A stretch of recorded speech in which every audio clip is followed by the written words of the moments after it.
for those round of introductions, and then one of us in the room will read the list of attendees online, so that way we're not trying to get everybody in and out. Kind of go over the agenda for today. We're going to have Audubon and GSLI co-present their snowy plover survey from South Shore of the lake. Jess is going to give us an update of our GSLEP demographics. Gary will give us an update of his awesome work. Christine's hopefully going to give us an update of what's going on with our nutrient data, which looks like we're making some breakthroughs and having some promising results there. And then Lauren and Brian are both going to update the state of the bioenergetics model, both the waterfowl side and the shorebird side. We'll wrap up with quick business, set kind of the next couple of meetings, and then hopefully be out of here, enjoy some lunch. So with that, I think we'll go ahead and do introductions. So my name is Kyle Stone. I am the project leader for Great Salt Lake Ecosystem. So I kind of took over running the brine shrimp side of things for GSLEP. Okay, this way with you. I'm Connor Simon. I'm a biologist with the Great Salt Lake Ecosystem Program. Hi, I'm Gary Golofsky, University of Notre Dame. Christine Ramsey, U.S. Geological Survey. John Loft, GSLEP. Thomas Steels with the Brine Shrimp Cooperative. Bill Brown, Brine Shrimp Cooperative. Mike Kahn over at Professor at Utah State University. Chelsea Cameron, Senior Associate at University. Kim Van Dalen, Great Salt Lake Ecosystem Program. Obviously, that Warren Head, PhD candidate, State. Oscar, USGS retired constitutional government. Liz Mossberg, USGS Supervisor for Focus. Jennifer Sanchez, Assistant Professor at University. Dashida Vesti, work for USGS. Tom Moore, Utah Division of Water Resources. Carter Page, Great Salt Lake Ecosystem Program. Morning, Blair Stringer, program supervisor out of our party system. Usually got a portion of cards. Brian Carpen's Ed, master's student at Utah State University. John Neal, Great Salt Lake Ecosystem Program. Jessica Bowman with the Great Salt Lake Ecosystem Program. And then online, looks like we've got Becca Downer, Bonnie Baxter, M. Clark, Emily Hamill, Heidi Hoban, John Lautenbach, Kimber Jeffries, Leanne Chambers, Paul Thompson, Dr. View, Sarah Capel, and that else. And also, And then you guys will introduce yourselves. Jose Castro. Antonio Guerrero, on one side. All right, thanks for coming. Okay, looks like we can go ahead and get started. We'll jump in with Chelsea and Kimber talking about snowy plovers.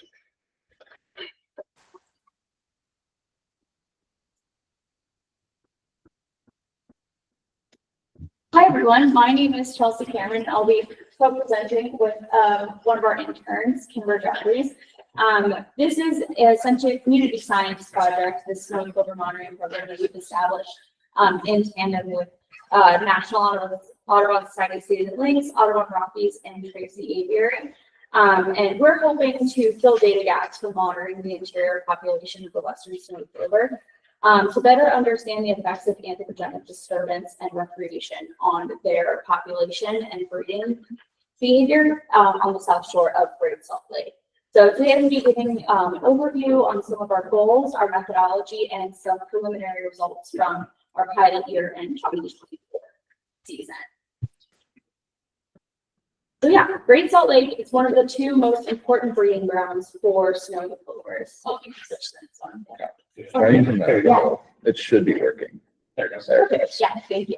So Great Salt Lake is one of the two most important breeding areas for the interior population. The other one being in the Salt Plains Wildlife Refuge in Oklahoma. And Great Salt Lake and the area surrounding this watershed is experiencing drastic decline, as many of you obviously are well aware of, in response to development and climate change, water use and habitat loss and degradation. And due to this concentration of breeding effort at the single site, there's an elevated risk that this local population decline could largely affect overall species persistence due to its heavy reliance on the Great Salt Lake. And the western snowy plover is a population which we monitor of the many migratory shorebirds and water bird species that breed along the shores and wetlands of Great Salt Lake. This population structure varies across its range, but this species specifically is very important to monitor. Yes, while their population structure varies across its range, their conservation status is classified accordingly. So on the Pacific Coast population, it's classified as threatened under the Endangered Species Act, but locally it's classified just as a species of greatest concern. And although historically there's been a data gap due to the lack of consistent population monitoring efforts, which we're all hoping to fill, this species is considered vulnerable across its range. And the stressors known to have an effect on breeding success and site fidelity that are present at Great Salt Lake, and ongoing monitoring is needed to detect these trends and support adaptive management. And in tandem with this work, UDWR is doing excellent work to help expand the population survey that was historically conducted in 2007 and 2008, where 23% of the population was found in Great Salt Lake. So 2025, I think you guys are going to present an update on this status, and I'm really curious to hear how it's been going. Yeah, but the difference between your study and our study is that we're focused mainly on understanding the effects of recreation on their nesting behavior on the South Shore. So the South Shore is, if you're familiar with salt areas and the Kennecott Outfall area delta, that is one of the closest access points to the Great Salt Lake from Salt Lake City, a major metropolitan area. So that is an area that historically has had a lot of, it's changed throughout the years. It's gone through many changes for use, but it's still a very critical access point for a lot of people. And we want to make sure that we're monitoring it and making sure that future management strategies are considering human use, previous recreation use, and more sustainable recreation use in the future. And with that, I will turn it over to Kimber. So kind of our goals for the project, we really want to understand the status of the snowy plover populations and their reproductive and nest success at the South Shore. We're looking at the nest success rates and the primary causes of nest failure out of the South Shore, and the fledgling survival rates and recruitment rates. And we're looking for the demographic and population response to environmental variability out on the South Shore because of all of the disturbances that happen out there. We really want to quantify these disturbance impacts, and we're looking at thresholds how the plovers respond to different types of disturbance, and what frequency the disturbance is happening, and becomes disruptive to the nesting behavior of the plovers, and the types of severity of each different type of disturbance, and really trying to see which one has the most effect on the plovers. We're looking at cumulative impact, so how all of these disturbances working together affect plovers as an individual and their whole population, and how that affects breeding and nesting success, and temporal patterns when during the breeding season does disturbance affect them most, and when during the times of day does disturbance affect them, and mitigation efficacy, what potential measures would be okay with the community having out there, would it be signages or seasonal closures, or maybe education about the plovers, ultimately to improve nest success. Can we switch to okay? And we really want to inform management strategies and conservation actions, and identify opportunities for community engagement in the plover conservation efforts, because it's important for them to be involved and okay with what's going on out at the lake. This season we updated a few things. We expanded data collection efforts. So we added we got our Leaf Creek site, and we use that as a reference site because there's no human activity allowed out there. We also included a recreational use survey where we kind of observe the different types of recreation going on at the lake, and then it's happening random times of the day, randomly throughout the week. For 2-hour periods, we just kind of see what's going on out there. We really grew our volunteer network. We had a lot of people sign up for nest surveys and camera installations. We had a couple of volunteers help, and with the recreational use survey, we had a bunch of volunteers help with that. And we really enhanced the tools and training for them to really and so it's kind of accessible for them to do. Can we switch to the next slide? Sorry. These are our survey sites. We have the Lee Creek site up in the top, which has like no visitation, and then like our Kennecott site, which is like moderate to low visitation, and then the Saltaire site, which is like the closest access point to the shore. So it has a pretty high visitation year round. And then the program itself consists of 4 different parts. There's the nest survey, the camera survey, the MODIS tagging, which is mostly done by Tracy Aviary, and the recreational use survey that's new this year. The nest surveys are 3 times a week, starting in late April, and they go until like early to mid-August, and they're conducted by like project leaders, and then like volunteers will go out, they take their scopes, they look for plovers out there, they get the weather conditions, starting and end, they count plovers, they count disturbance that's going on, they look for the new nest, and then when they find the nest, they drop a pin, we can see the location of that nest, we can go out and install the cameras out there. We're really looking for nest success and like disturbance impacts on the nest, and like chick rearing locations, like ultimately how they use all of their habitat up during breeding season, not just where they're nesting, but that is important too. And the camera surveys, we use the Onyx Hyperfire 2 trap cameras, and we install them like 2 meters away from the nest at an angle so we can see the nest and like the background. We put a sign on the cameras so people won't walk in front of the cameras and step on the nest. We'll go around and look at the sign instead. We set them up to take time-lapse images, so every 30 minutes over a 24-hour period, it takes a little picture, and then motion capture images, and it's not like pure motion capture where if like a leaf blows across the screen, it's going to take a picture. It's infrared detection, so when that heat moves across the screen, it's going to see and take 3 snapshot images and like a 10-second long video, so we can kind of see what's going on. And then the analysis of the images, we look at the time that the plover spends on versus off of the nest, and like how that affects incubation, and like if we can see any disturbance happening in the images, like whether that be humans walking around or like a predator visitation. And then with the cameras, we can see the exact time like nest fate occurs, like whether it hatches or a predator comes to the nest or something. We can see that happen like real time because of the cameras. The cameras really increase the accuracy for determining nest fate. Like I said, they allowed us to track like behavior and like better determine the effects of disturbances on the incubation, like how the bird is behaving during incubation. And the pilot year, we didn't have any cameras out there. And last year we had 26 cameras. And this year with the addition of the new site and like a lot of volunteers helping, we were able to get 50 cameras out this season. Here's an example of predation out of with the cameras. We have a coyote and a raven. This one unfortunately resulted in nest loss that we were able to determine. But this raven was just hanging out, you know, walking around, but thankfully it didn't result in nest loss. That's This is an example of like the human disturbance we see. This was actually before we had the signs on our cameras, and this lady walked out and like stepped on the nest. So after this is when we started adding the signs so people would go around the cameras and not in front of them.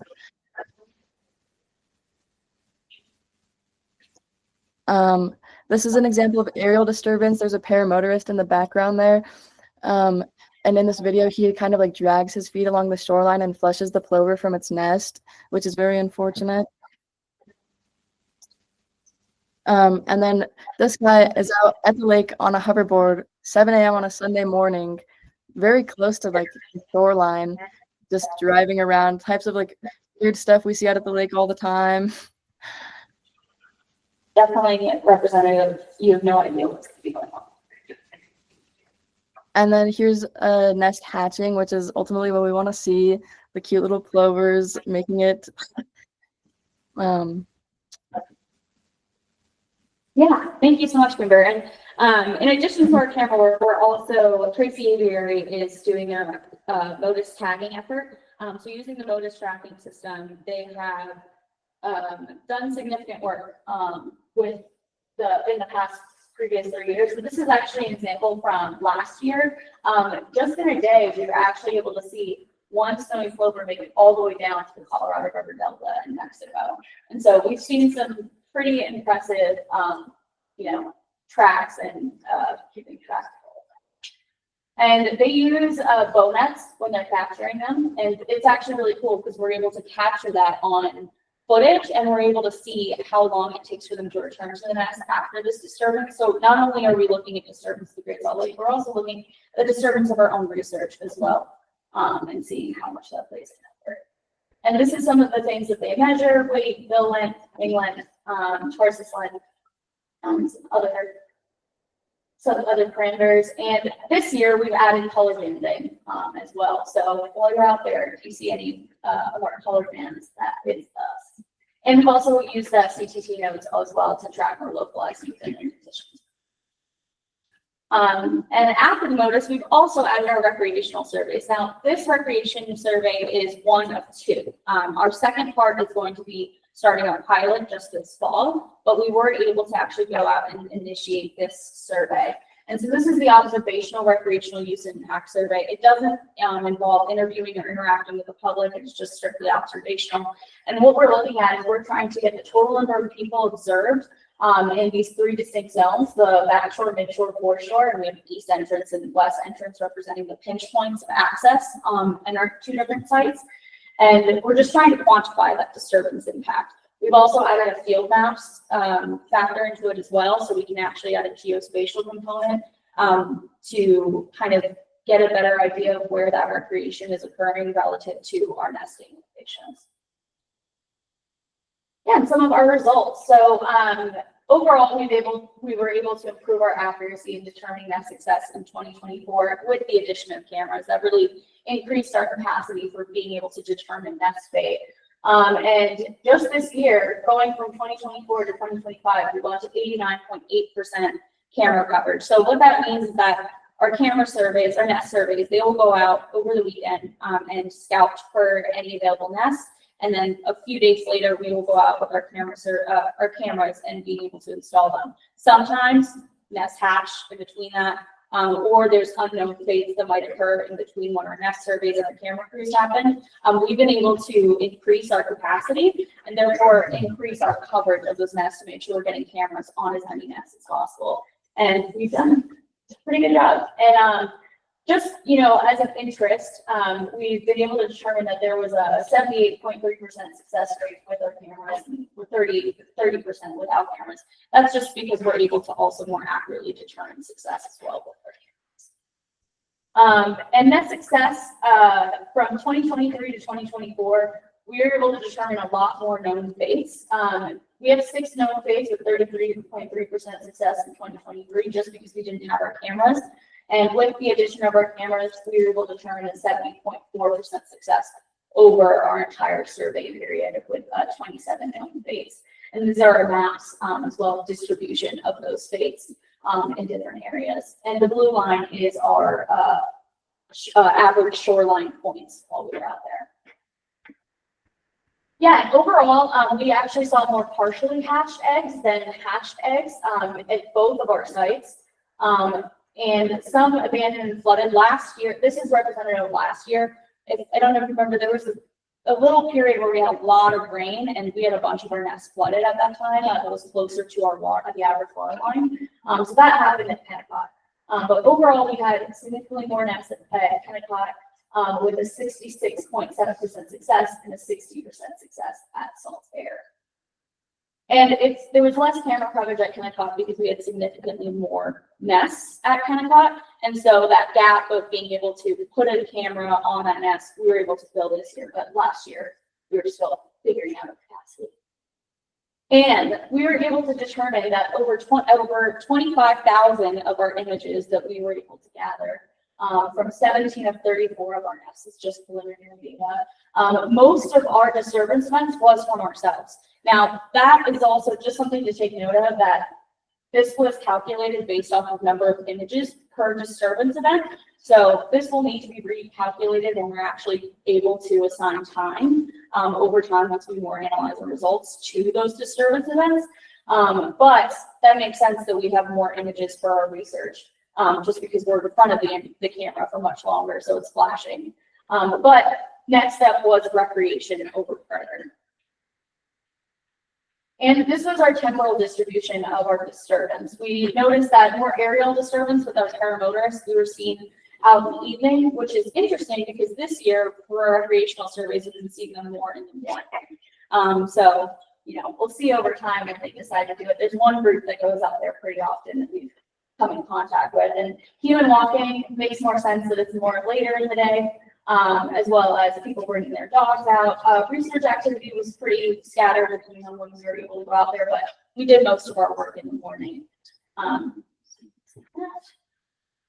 yeah, more to come. So next up, we're going to be adding our visitor intercept survey for our recreational use survey, and that's going to be involving interviewing people at our pinch points and getting perspective on what exactly they plan to do out there, how often they come out there, add more of a demographic component to our study, and also an opinion-based survey on what management decisions they would be willing to support to help mitigate the impacts of recreation.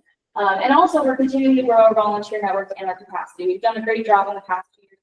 Our capacity and growth, doing it even more. A lot of interest too from word of mouth. And also further refine our data collection tools. We're constantly improving Survey 123 and field maps. If some of you guys have used it, you know it's a constant growing effort to make sure it's useful for our volunteers. And we want to publish these results, make it available to everyone that is interested. Yeah, Kimber, if you want to do another this. She there? Yeah, I'm here, sorry. Here's just the kind of everybody that really is like a project like leader. There's all the Heidi and Chelsea are kind of like overall, and then there's like Audubon Great or Saline Lakes. They help on the project, and then the Tracy Aviary, and then me and the 2 other interns I worked with this summer are down there on the bottom. Yeah. Yes, it's a big collaborative effort between National Audubon Society, Audubon Rockies, and Saline Lakes, specifically Max and M, have been a huge part of this project, and everyone in the Tracy area has really, it involves a whole team as well. And thank you guys so much for your time. Yeah.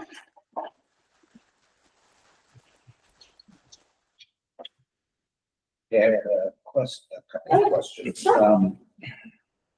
So in your, I guess, photos, what was the primary predator that you saw? So last year it was probably more coyotes. We did see some ravens, but we didn't see actually any predation happening with the ravens. This year we've had one snake that has gone to, we're still trying to identify the species, but it's gone to and predated about 3 of our nests, and then one coyote as well. So it's varying, which is interesting. But you know, as more development is moving west, it's interesting to see how that predator species distribution is going to vary as more development comes west. Yeah. So a snake? Yeah. It came up to the nest and consumed the eggs. Interesting. Yeah. I don't know. What would be on? Well, no, yeah, I don't get why there is a snake out there. Yeah. Period. That's exactly.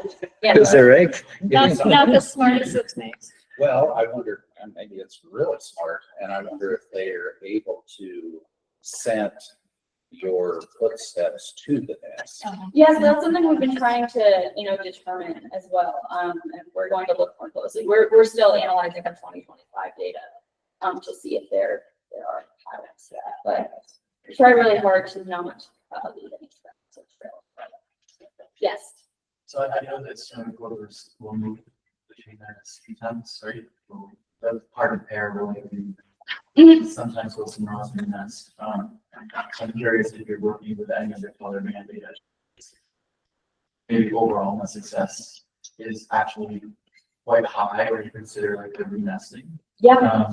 I studied American woodcock, so they move between nesting and towns, so that's why I'm curious. Yeah, that would definitely be a question for Tully Crane, who he's supervising the color banding work, and I know he has his own, you know, set of data questions specifically pertaining to color banding. So, if you want his contact information, we have to share it. It's also Yeah. interesting like how they can tolerate disturbance better. Because like with woodcock, they just seem to take off, like when your nest is disturbed or abandoned it. I think it's because they're coming to nest multiple times. Very interesting. So it's interesting that they also move, but they seem Yeah. much more common.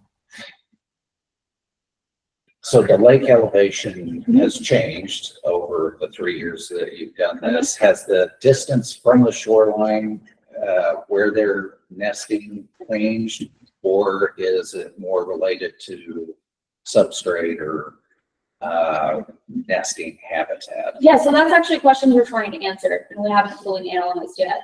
But that over time is hopefully we're going to be looking at those maps and that distribution to be able to answer questions pertaining to that. But we're trying to build our data set to be able to better answer that question.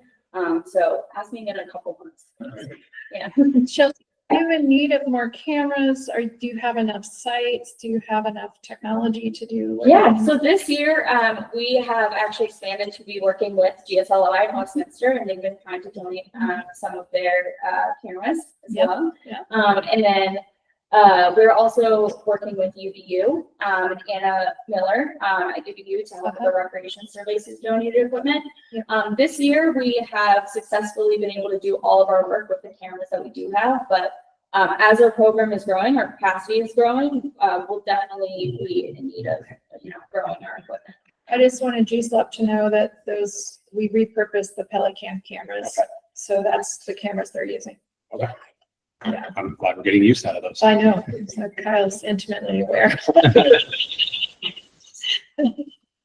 Fact, he knows how to change the batteries.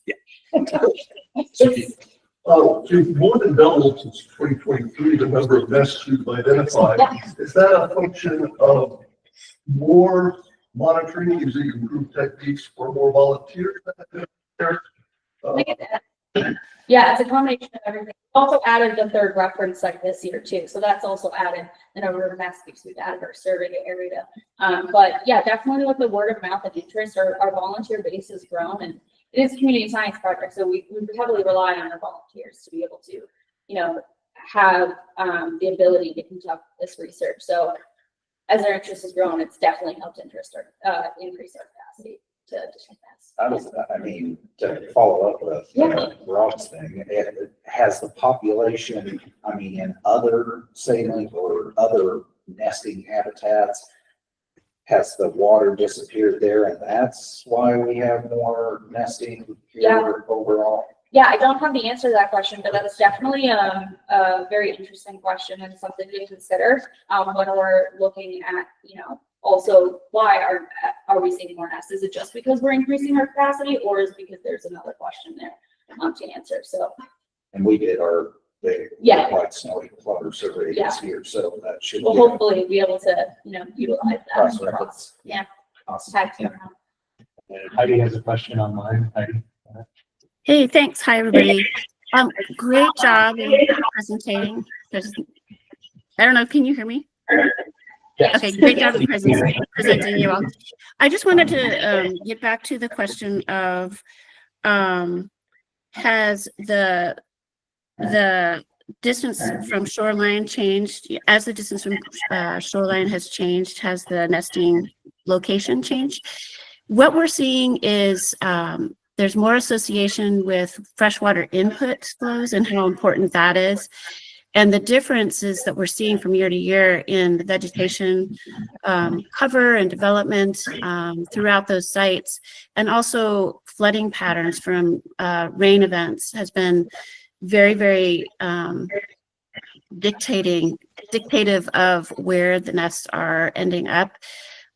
So they do change, many of you know that if a nest fails early in the season, the adults will re-nest and try again. And we did see, for instance, in the Kennecott site this past summer when there was a late rain incidents that affected the inflow area.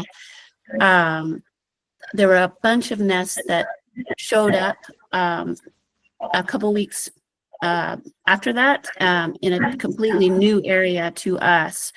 So the birds are really responding to temporal events that are affecting their nesting areas and conditions of that. And even the way that the water flows out onto the shore from year to year changes. One year, you know, in the first 2 years that we've done this, it's been flowing off more towards the east direction. And this year, a lot of the water was kicking out towards the west.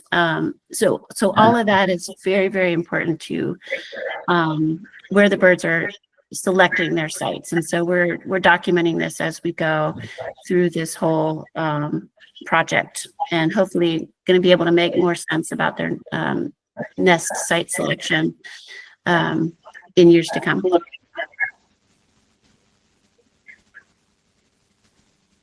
Exciting. Any more questions for Chelsea? All right, thank you very much. Great, thank Appreciate you. that. We'll go ahead and switch over and we'll get an update of GSLEP branch and demographics from GSLEP. Sorry.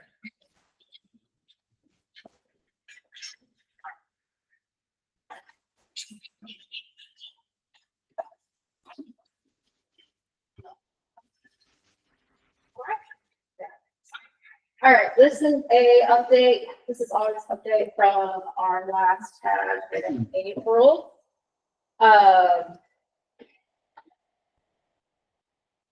All the graphs have been updated with our not most recent run. Our most recent run was yesterday. Everything has been updated with August 4th data. Real quick, the months are going to be on the x-axis. Our other unit of measure variable is going to be on the y-axis.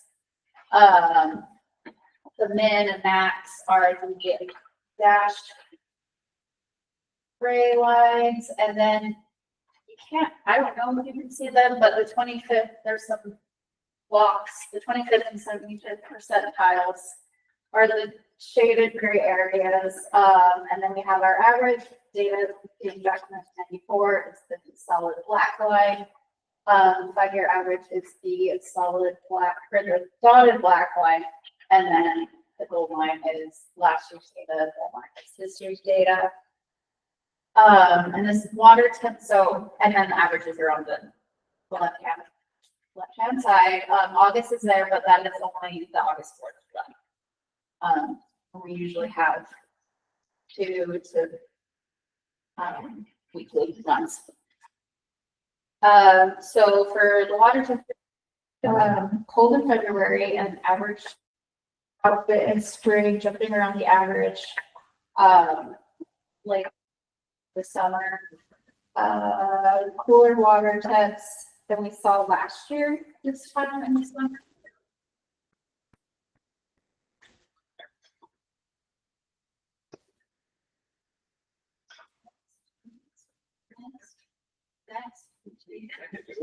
Next. Hell. No. Connors.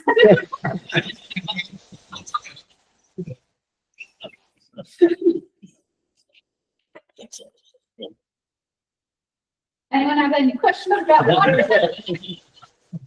That's just the way it's water. Love it. Change the battery. You've got to select it.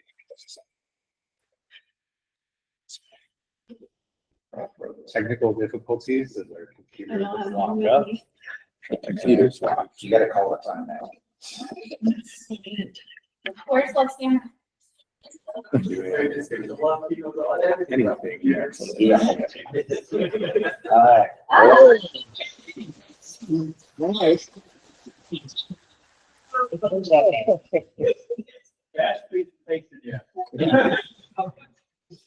Lunch time.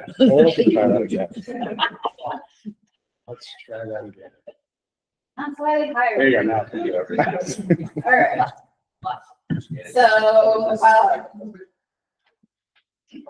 this is salinity as a percent, and this is specifically surface salinity that we take with a calendar, where we're looking at extract water lens. So we're sitting below the averages, but above last year's average. if you could see the shaded gray line where the sitting right at the 25th percentile. And we are, that, as a reminder, the lower numbers that we're seeing is due to the firm management.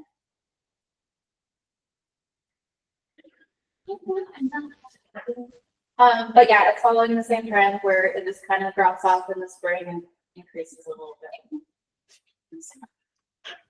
And we're sitting a little higher than where we started.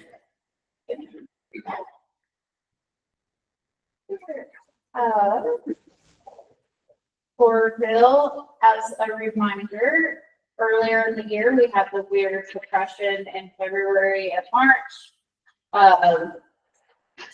We think it could be due to nutrient limitation, either the nutrients going to the farm or being taken in improvements. We did see some rebound, and now it's following with what we expect, where the numbers are pretty low in the summer. The shrimp are eating. Cyst densities. It's following the trend. It's a little less than last year. We haven't seen a lot of production in the spring yet. It's following closer to the long-term average rather than 5. Not the eye densities. We set new maxes in March and April. It follows the generational trend, but to a higher degree than last year. Juveniles, we had that big peak. This is usually a hard stage to capture. They go through quickly or they die off, but it's following the trend and it shows the survivorship of those not dying. Males, we set a new max in April. This is showing our survivorship of those juveniles. It's following the trend, that big spike, and we can kind of see that it's following that generational cycle. Females, it's the same story. They're hitting that new max in April with some die off, and then pretty far showing up again in the summer. Females with egg density setting a new max in July. Started a little slow. Reproduction was slow to get started. The availability from the early chlorophyll suppression, but it's above average. Good. Females with cysts also set a max in July after the slow start. That August spike could be summer big. And we still expect to see the board in the fall. So this is a summary of all of the adults. So again, you'll see that spike, the new max in April with the die off, and then they get that new generation in July. Showing good survivorship throughout the spring average, and then production. Shrimps are doing shrimp things. All right, brine fly larva. This is brine fly. This is density per cubic meter, and brine fly are benthic species, so we have them as a byproduct when we're pulling the sample from the water column. We see a little uptick in June and July, and it's a little bit earlier than we saw last year. But this could also be due to wind events, low lake levels, and hitting the bottom. And then, okay, so our harvest model prediction, as a reminder, this is what, when we take all of our data, our cyst data, like once they start hatching, we don't put the data into the model. This is just our cyst numbers, like December, January, some March. Do we put any of March in? We didn't include March.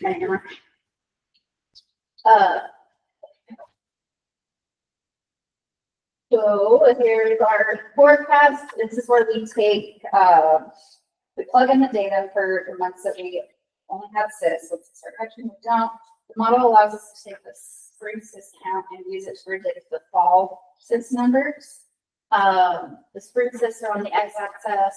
The fall SIS prediction is on the y-axis. The left arm is our density independent. And that is food for, like, everyone has enough food. The right arm is density dependent, where food abundance, they're a little bit more buoyant, and you get a little more dependent on it.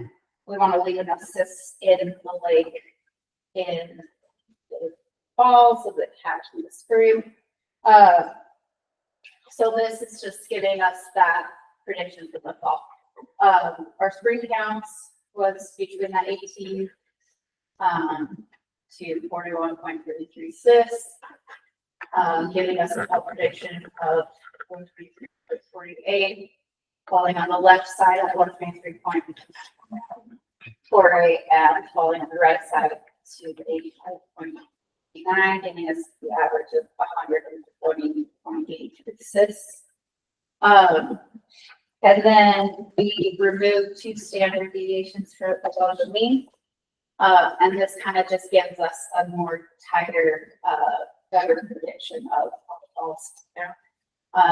So when we remove those, it brings us to an average of 151.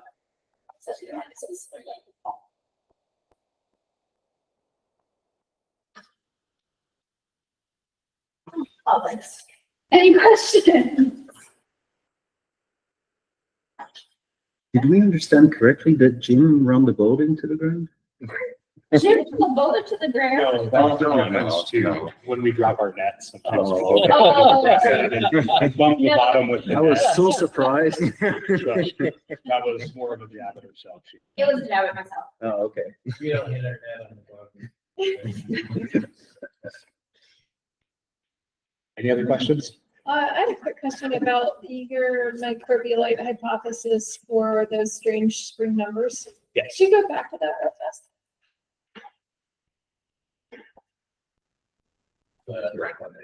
fast? Oh, I'm not. Or you don't look for, but yeah. Well, it's because you doubled my pay, and so now I have to be quiet. So.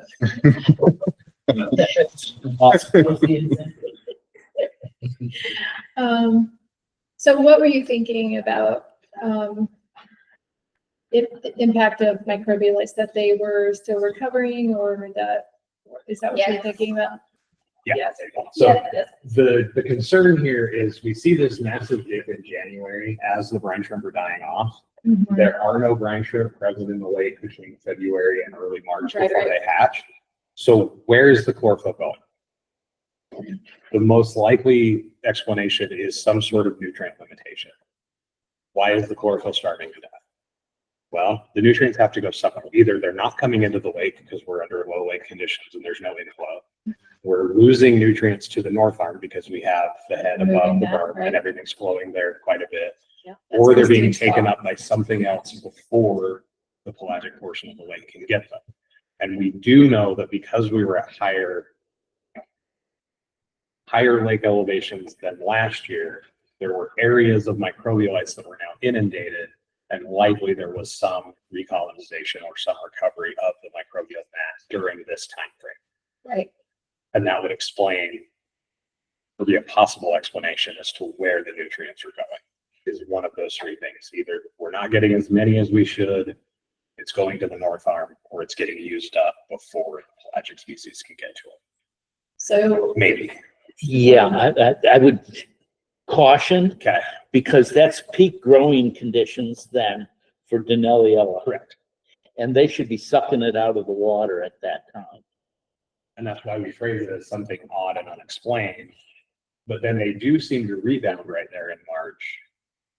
And that seems to be timed with runoff and with some spring rain that we got. So that's why I'm wondering if it's more of a nutrient limitation issue.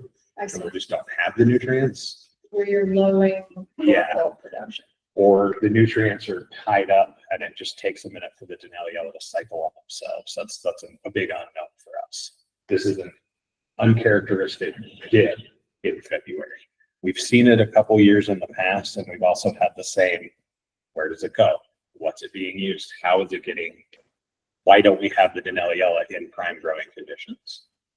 One thing we've seen in the microbialates is, and also in the water column, is that January, February time is, yeah, there's chlorophyll, but there's no photosynthesis happening because it's too cold for the biochemistry to work. You know, So- that's cold for the biofilm. It's not just cloud cover, they can still get sun, but the enzymes involved work better when it's warmer. Cold temperatures slow everything down in biochemistry. So I think there's probably chlorophyll. I mean, the chlorophyll's there, the photosystems are there. The cyanos are operating, but they're not really, nobody's really doing photosynthesis during that cold period. So I don't know what that looks like in this measurement where you're just not finding the chlorophyll. Because this is just water column, you know. Yeah, yeah. Things Sorry, out of the my water, brain like just that. went to a different place, but Yeah, so it's no. one of those, no, this is Yeah. great insight, because then Yeah. maybe it's not being taken up by the benzene. I don't, it's think not it's like there. magical photosynthesis using everything up, is Right. what I'm saying. 'Cause So the I don't think it's photosynthesis- there. So now it sounds like it's either Yeah. not coming in or we're losing it. Would your lab counts, Yes. phytoplankton include biovolume that might determine whether you have the biomass of phytoplankton in the water, but maybe not the chlorophyll? We have that, yeah. Everything that I report is biovolume. Yeah. Not cell counts. Yeah. It's by volume, not by biomass. Right. Well, no, biovolume is a surrogate for biomass. Okay. It's not a cell count per se. Cell counts, like, you have a feces, you have a huge cell count, but the biovolume is very, very low because they're so small. And the biovolume you do by dry weight or what? It's geometry, Okay. cell geometry. It is interesting though to me that the chlorophyll content is significantly lower than the 5-year average and the long-term average, which might suggest that we either are getting less and or exporting more. You guys have been doing this for so long with these membranes and the extraction procedure, like your protocols are so. Our methods are the same. Yeah, We're still running yeah. the TD700. If you were somebody who was just starting to do this, I'd be like, oh, something's wrong with your fluid. Yeah. But you guys know. But yeah, we're Yeah. using the same equipment, we're doing the same way. Yeah. And it's just not showing up. And we see a bit of a dip that time this year too, Yeah, like back up and now March, April, so it's a similar pattern. So that's good to know that you're seeing that too. So I like your hypothesis about nutrient. Yeah. But that recovery that you see in the spring and summer months, it's not really a recovery because it's being grazed down to a low level, and so you're comparing nothing to nothing. Exactly. So it's we're dipping for something other than grazing. It almost starts to rebound right as the shrimp hatch, and then it actually does graze down. Yeah. And we did yeah, go ahead. Go to the graph. So we anticipated this question. The graphs aren't quite as pretty because we haven't had time to put into. So this is looking at total shrimp versus the chlorophyll for 2024. This is the previous year. And then this is the current year. So you can see right in that dip, January, February, the shrimp are completely bottomed out. I mean, that's a straight zero. There's no grazing occurring at that time frame. But yet we're seeing that chlorophyll suppression. So it's, I mean, when you think about chlorophyll, as phytoplankton, what they are, what's really going to limit them? It's going to be nutrient input. So it was a suspicion of maybe the recovery of the microbialites because that's what we've seen the last few years since 2022. But it seems like maybe that's not the answer, and it seems to be maybe more of an input issue. Things are being taken up in the freshwater bays maybe a little faster than they have been due to the loss, or it's just a loss. There's not enough coming in. Yeah. Or the loss to the North Arm where we are exporting so much water and salt over the top of the berm. We've also lost our nitrogen pool just over time. So yeah, the kind of the nutrient mass balance that Hannah was working on, we finally have a draft of that. And what she's computed is that the largest source of nutrient mass, both phosphorus and nitrogen, is from the north arm. So the west into the south arm, for sure. By far. Gary's Like been saying that. exceeds- Yeah, Yeah. exceeds the Been nutrient. Yeah, you've So, been saying that. yeah, I think that that's a really reasonable hypothesis. Is that it's just, we've cut it off for the last few years and we're actively exporting. And salinity, we've demonstrated that in salinity, we haven't computed it for nutrients, but that's in our agreement this year to do that. I told you it's Christine's fault. Committees did I think we talked about this before too, because of the salinity advisory committee focused on salinity, and nutrients are one of the things that sort of have been ignored, so. Yeah, we've talked about that. On the flip side though, I mean, look at where the salinity is at in the lake elevation. A few years ago, we would have been, 160 ppc or above already. So, from that perspective, it's been really great to be in that salinity range. We are now losing a salt load, or sorry, a significant nutrient load. But as I've said, those two things seem to now to be disconnected with each other. And so you're changing one and that's having an effect with the water flow. Yeah. Right, any others? Okay, we'll move on. Gary can maybe answer some of the. I don't know if I can answer. Maybe shed I'm gonna some. hit many of the same things. Very good. Okay. First, some lab results. This is telling us how important the brine fly larvae are in the lake, beyond just being a food source for birds. One of the main drags, as I pointed out in the past, or losses or tying up of nitrogen in the lake is the pellets produced by the brine shrimp. And as I've said time and time again, they're little rocks. Between being excreted, they're on the bottom within a day. And they decompose very slowly. The brown line here is decomposition of the pellets. Slow. Now, if they hit on a bioherb, there's brine fly larvae there, and brine fly larvae will eat their own feces and the pellets from the brine shrimps. And they do as well eating the feces and pellets as if they're eating the biofilm. If they eat the pellets of the brine shrimp, look how quickly now they decompose. They essentially are breaking them up. Matter of fact, about a 300% faster decomposition if they're eaten by the larvae. What this is telling us is that the brine fly larvae are having a tremendous impact on the nitrogen cycling within the lake. And that could be far more important to keeping the ecosystem dynamics operating than just being food for birds. So this is an important consideration that we have to consider when we deal with the nutrient cycling within the lake.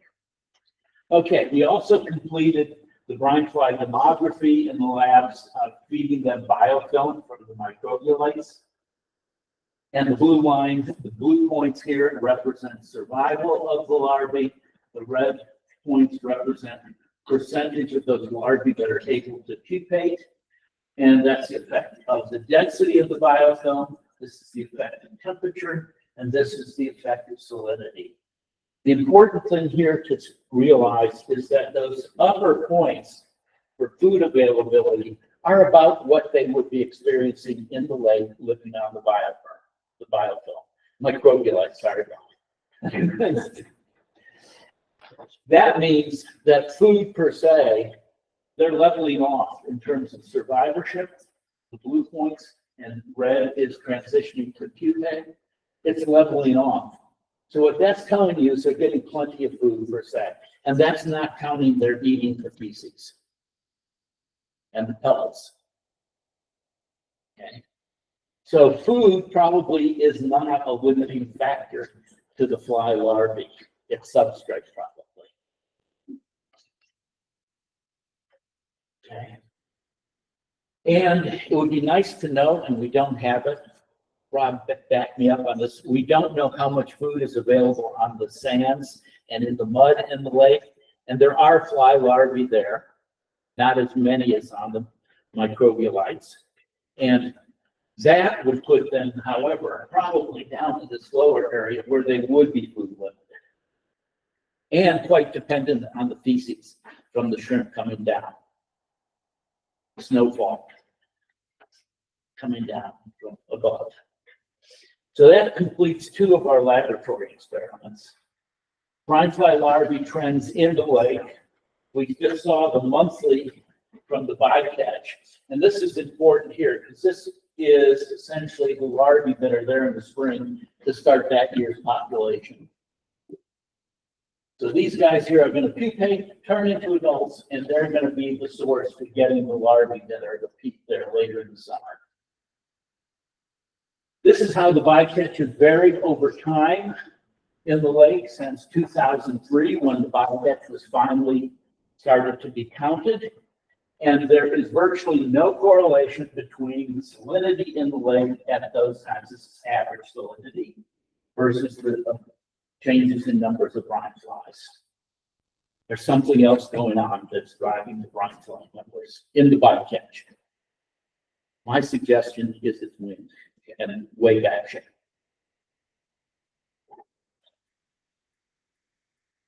Okay, plankton counts. We closed my lab down as of July, but they're moving here. They will be here in next week. My lab will be here in this building next week. But if we look at the counts of the different types of phytoplankton, we started the year right where it was last year with lots of Denaliella. By May, the count of Denaliella is way down, and the count of diatoms has gone way up. I'm going to get back to this in a minute. This is disturbing because there's no reason to think that the diatom number should have gone up. Are they pennate diatom? Yeah. Okay, so other than that, the cyanobacteria are about where they were last year, but this diatom is the important thing. Already talked about this morning, the chlorophyll count and being unusual compared to last year and very far off, but also off from the average since 1994, the red line. We'll come back and talk about that. I'm not going to spend much time on how the shrimp numbers changed. This has been covered already, but there are some anomalies here as well. One of the things that I think is going on is that a lot of these cysts that are being produced early on, last year and this year, the cysts being produced are hatching. They're not being added to these counts here through producing live young. It's hatching of the cysts that are being produced already. Talking about the summary. Pardon? Talking about the egg that's produced in June. Yeah. Yeah, that's not diapause, so. It's not going into diapause, it's hatching. Yeah. Okay, now I want to spend a lot of time going back to the model we have for the open waters pelagic portion of the Great Salt Lake. And I'm not going to go through the model in detail because it gets quite complicated, but what I did was take the simple model for a single year and plotted each year separately since 1996, when we had enough data, all the way through last year. And asked, how good does the model do relative to what we saw in terms of measurements in the lake? And first of all, I've shown you this over the last 5 years or so, and it looks really good. Okay, but haven't taken the time and the effort to do everything since 1996. And the worst was you'd run it one time and say, oh, I forgot to put that new number in. Then you'd have to run it all again. Anyway, there's a period, Thomas will testify to this, 1997 to 2005, the model does terribly. Okay? Those were some of the bad years that we had in the lake. What year did you take over, John?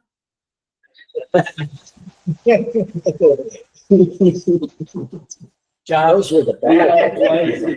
We don't blame you, John. Since 2006, the model does very well, except for the fact that the red line here, which is the observed cis, a lot of these are hatching, and this is what creates these peaks. Not there, but here, these peaks down here, early in the spring, those hatch. And the model doesn't take that into account. Actually, they're soon all to be at that cost. But the model does very well. In fact, over the last 5 years, or up to this burn, up to the burn, the correlation coefficients average well above 80 to 90%. So it does well. What happened in those early years when we had all those troubles? Well, what happened was, if you look at the chlorophyll here, the blue line is what the model predicts for, not for chlorophyll. The red line was the chlorophyll that actually was measured. But the nutrients weren't there to produce that chlorophyll. There were low nutrient levels. If we look at the species that are there, we see a big scatter, but we see large numbers of diatoms and large numbers of cyanobacteria. The model does not predict that you should have large numbers of cyanos and diatoms. Since 2006, the Nelliella dominates the green up here, and you can see the chlorophyll values predicted and observed now very, very well, extremely well.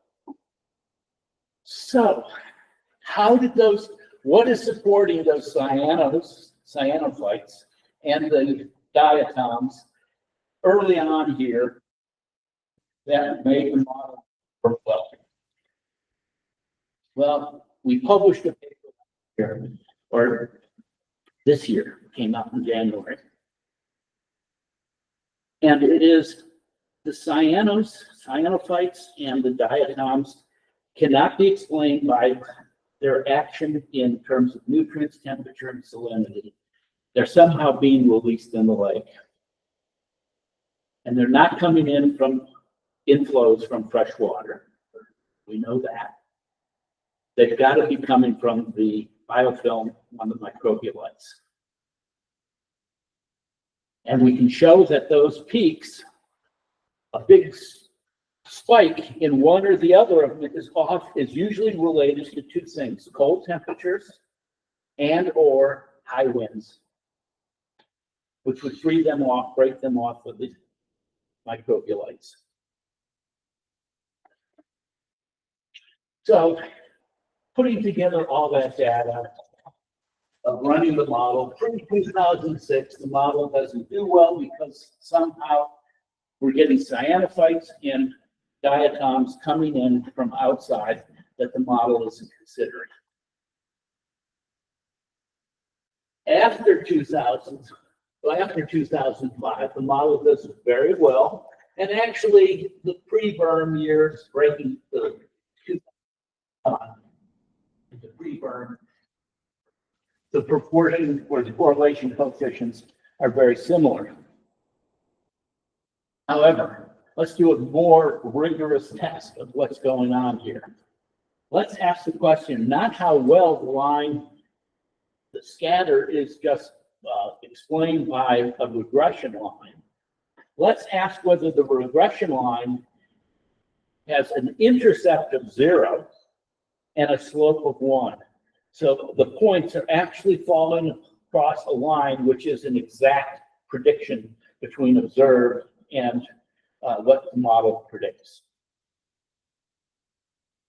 prior to the burn, better than, nearly 3/4 of all of the comparisons, of the yearly comparisons, that line has an intercept of 0 and a slope of 1. It's right on. Since the berm has been put in, it drops down to 50-50. Now, the berm has not been there long enough to have a really good statistical comparison yet for what's going on. But it's telling us that the berm did something probably that has changed the dynamics in the lake. Prior to 2006, the dashed line here is the predicted chlorophyll A. The observed chlorophyll A was much higher. And that was because there was this input coming into the lake, and you can see that the diatoms and the cyanobacteria are way high here compared to where they are post 2005.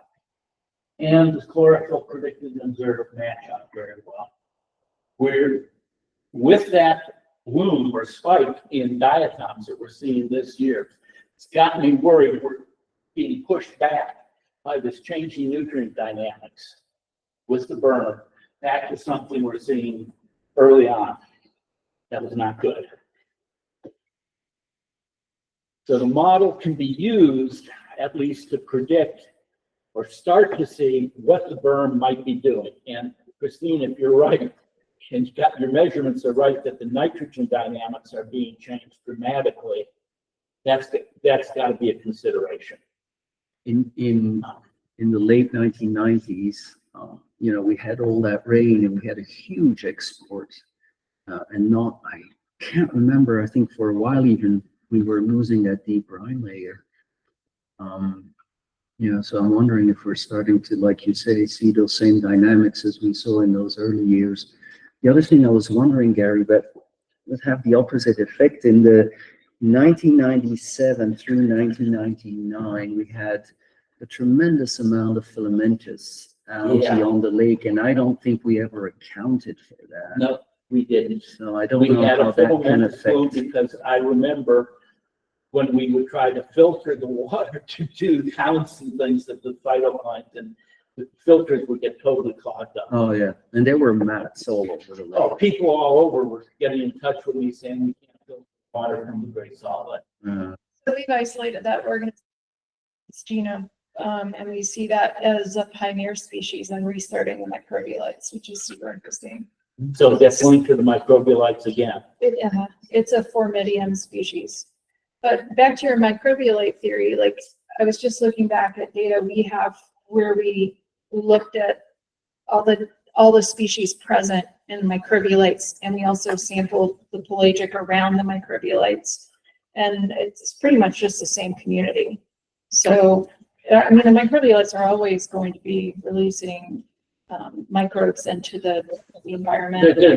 There's definitely a proportion of that's happening even under calm conditions. It's these spikes that are disconcerting. Yeah, and I think wind is a good. But are there a lot of these kind of diatoms in Navicula. Navicula is in the diatoms, also in stromatolites in Shark Bay.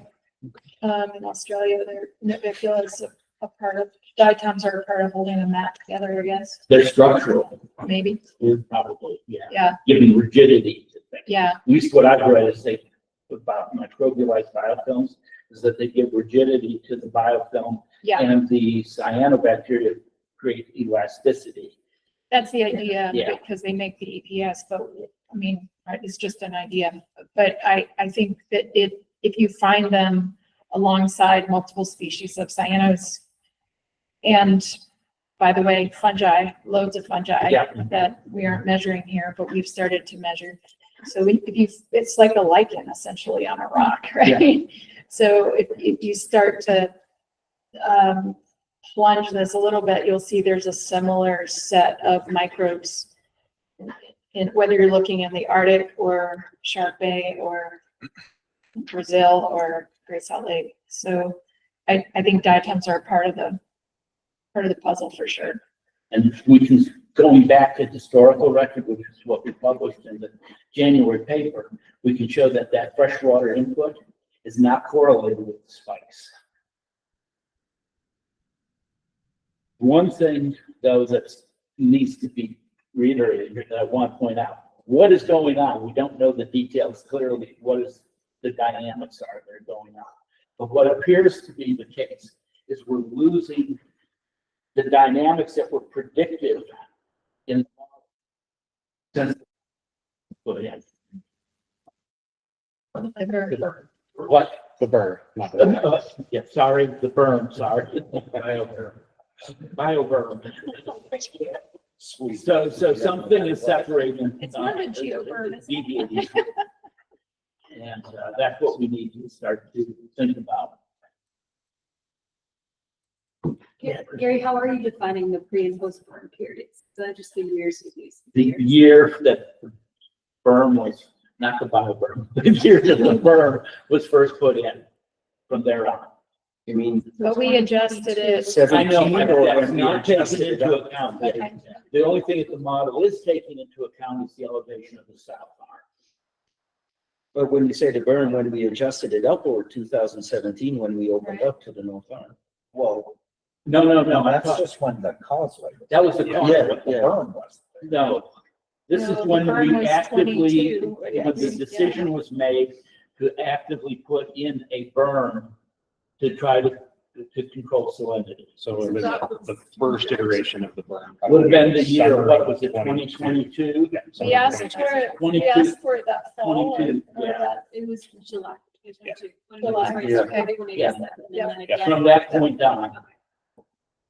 Yeah, we said, hey, can we do this? And like within 2 weeks or something. It got happened. done, yeah. That's amazing. Yeah. Yeah. Well, yeah, because the structure was already in place. I mean, Right. that we did when we opened it up. Right. That's the whole Exactly. goal we had. And the railroad had a pile of rocks. Yeah, So it's basically ready, just hiring a backhoe driver. So it's 2022 Okay.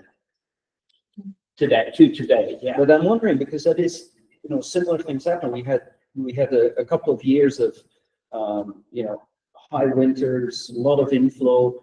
And we had that in the late 90s as well, with primarily, probably export of nutrients to the north. We even opened up the breach on the west side in the 90s because we were so concerned about the lake elevations then. The interesting thing, you and I have been in agreement for this for years. We can't see any nutrient inflow from those high water years that we had. We don't have the nitrogen. The data is not abundant and good enough to be able to spot it. And I've looked at that data and saying, is this site being sampled closer to the inflow site where you might see a plume or something coming out where you get higher nitrogens and you can't see it. It's not there. Yeah, I know. It's been a concern from day one that we didn't have sufficient and high quality. So you're telling us we have to redo the whole model? Because No. Is he ever gonna retire?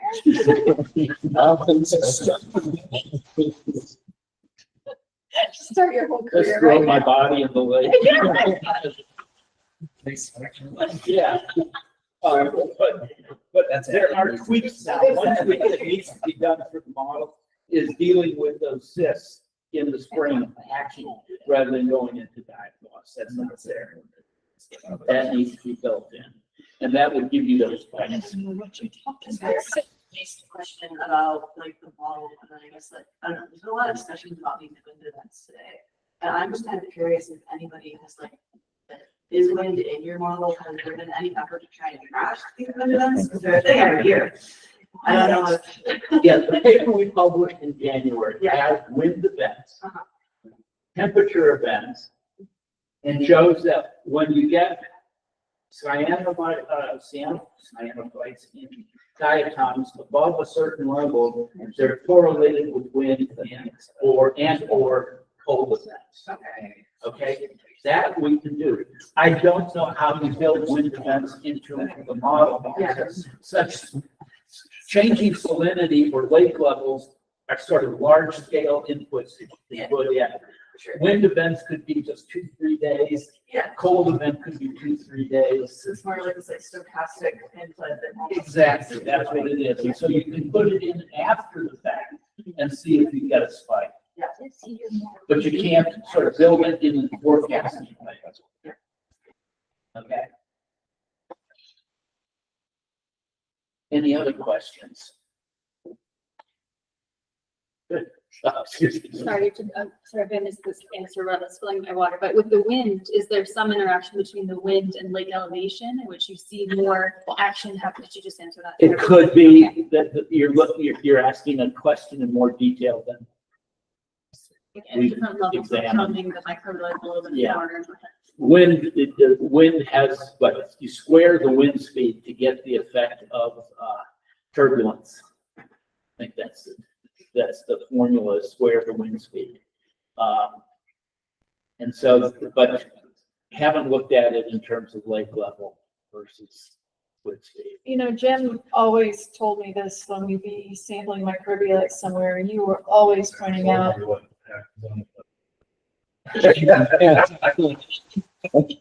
God, sorry, it's Vegas rules.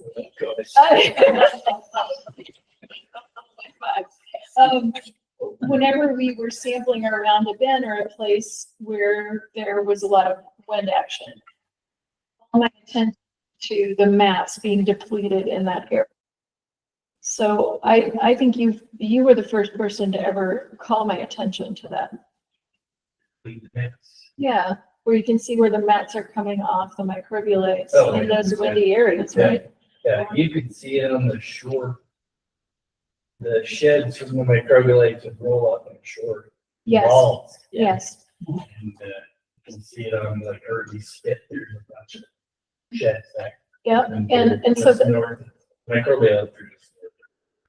Yeah. But that's going to change with elevation, how wind is impacting those things, right? So I think it just totally makes sense. Well, I do think so, because some of the reviewers didn't, but we got by. I did not review it. But the important thing to remember is there's far more nitrogen in the microbialite than in the water column. Huh? No. So that's a high production that can be released into the water column.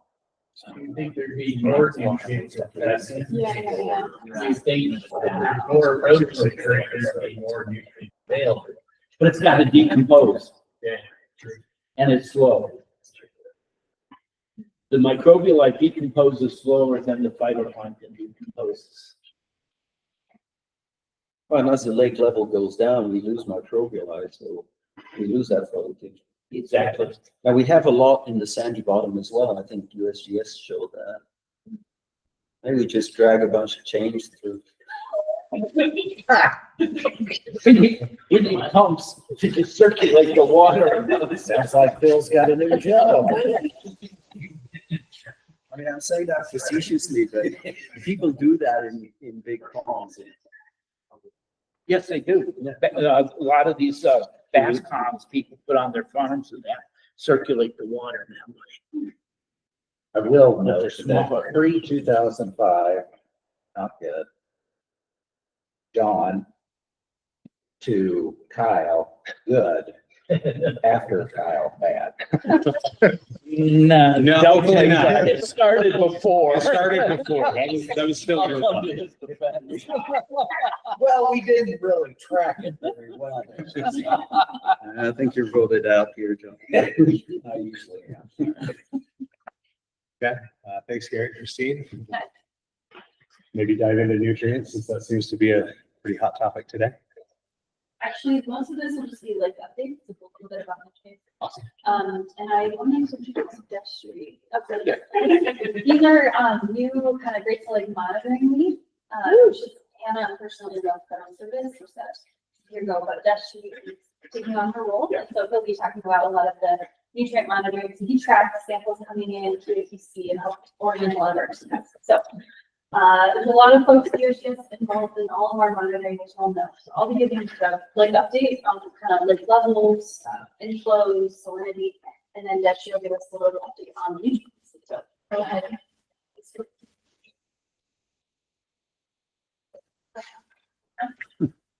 You push it really fast, so I'm experiencing. You just go back. I didn't do it. What did we do before? It's just fine. We just had to call out the computer for having technical difficulties. And It's just, it works for everyone. I think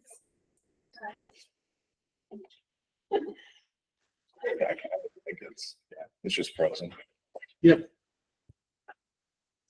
Lowest bidder contract for computers. That's the way it goes. There it is. Okay. Let's try that again. Cool. Okay.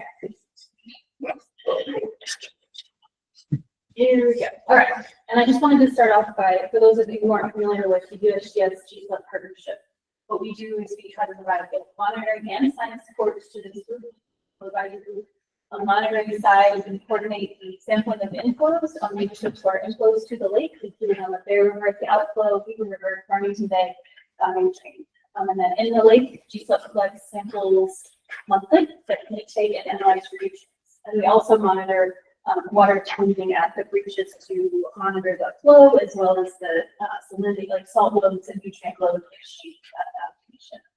And then in terms of science support, these data that we collect, so we have records back to 2010, support a lot of Gary's model that he was just showing. So as nutrients kind of at the base of the food web, we track that, and that goes into Gary's modeling efforts as well as salinity.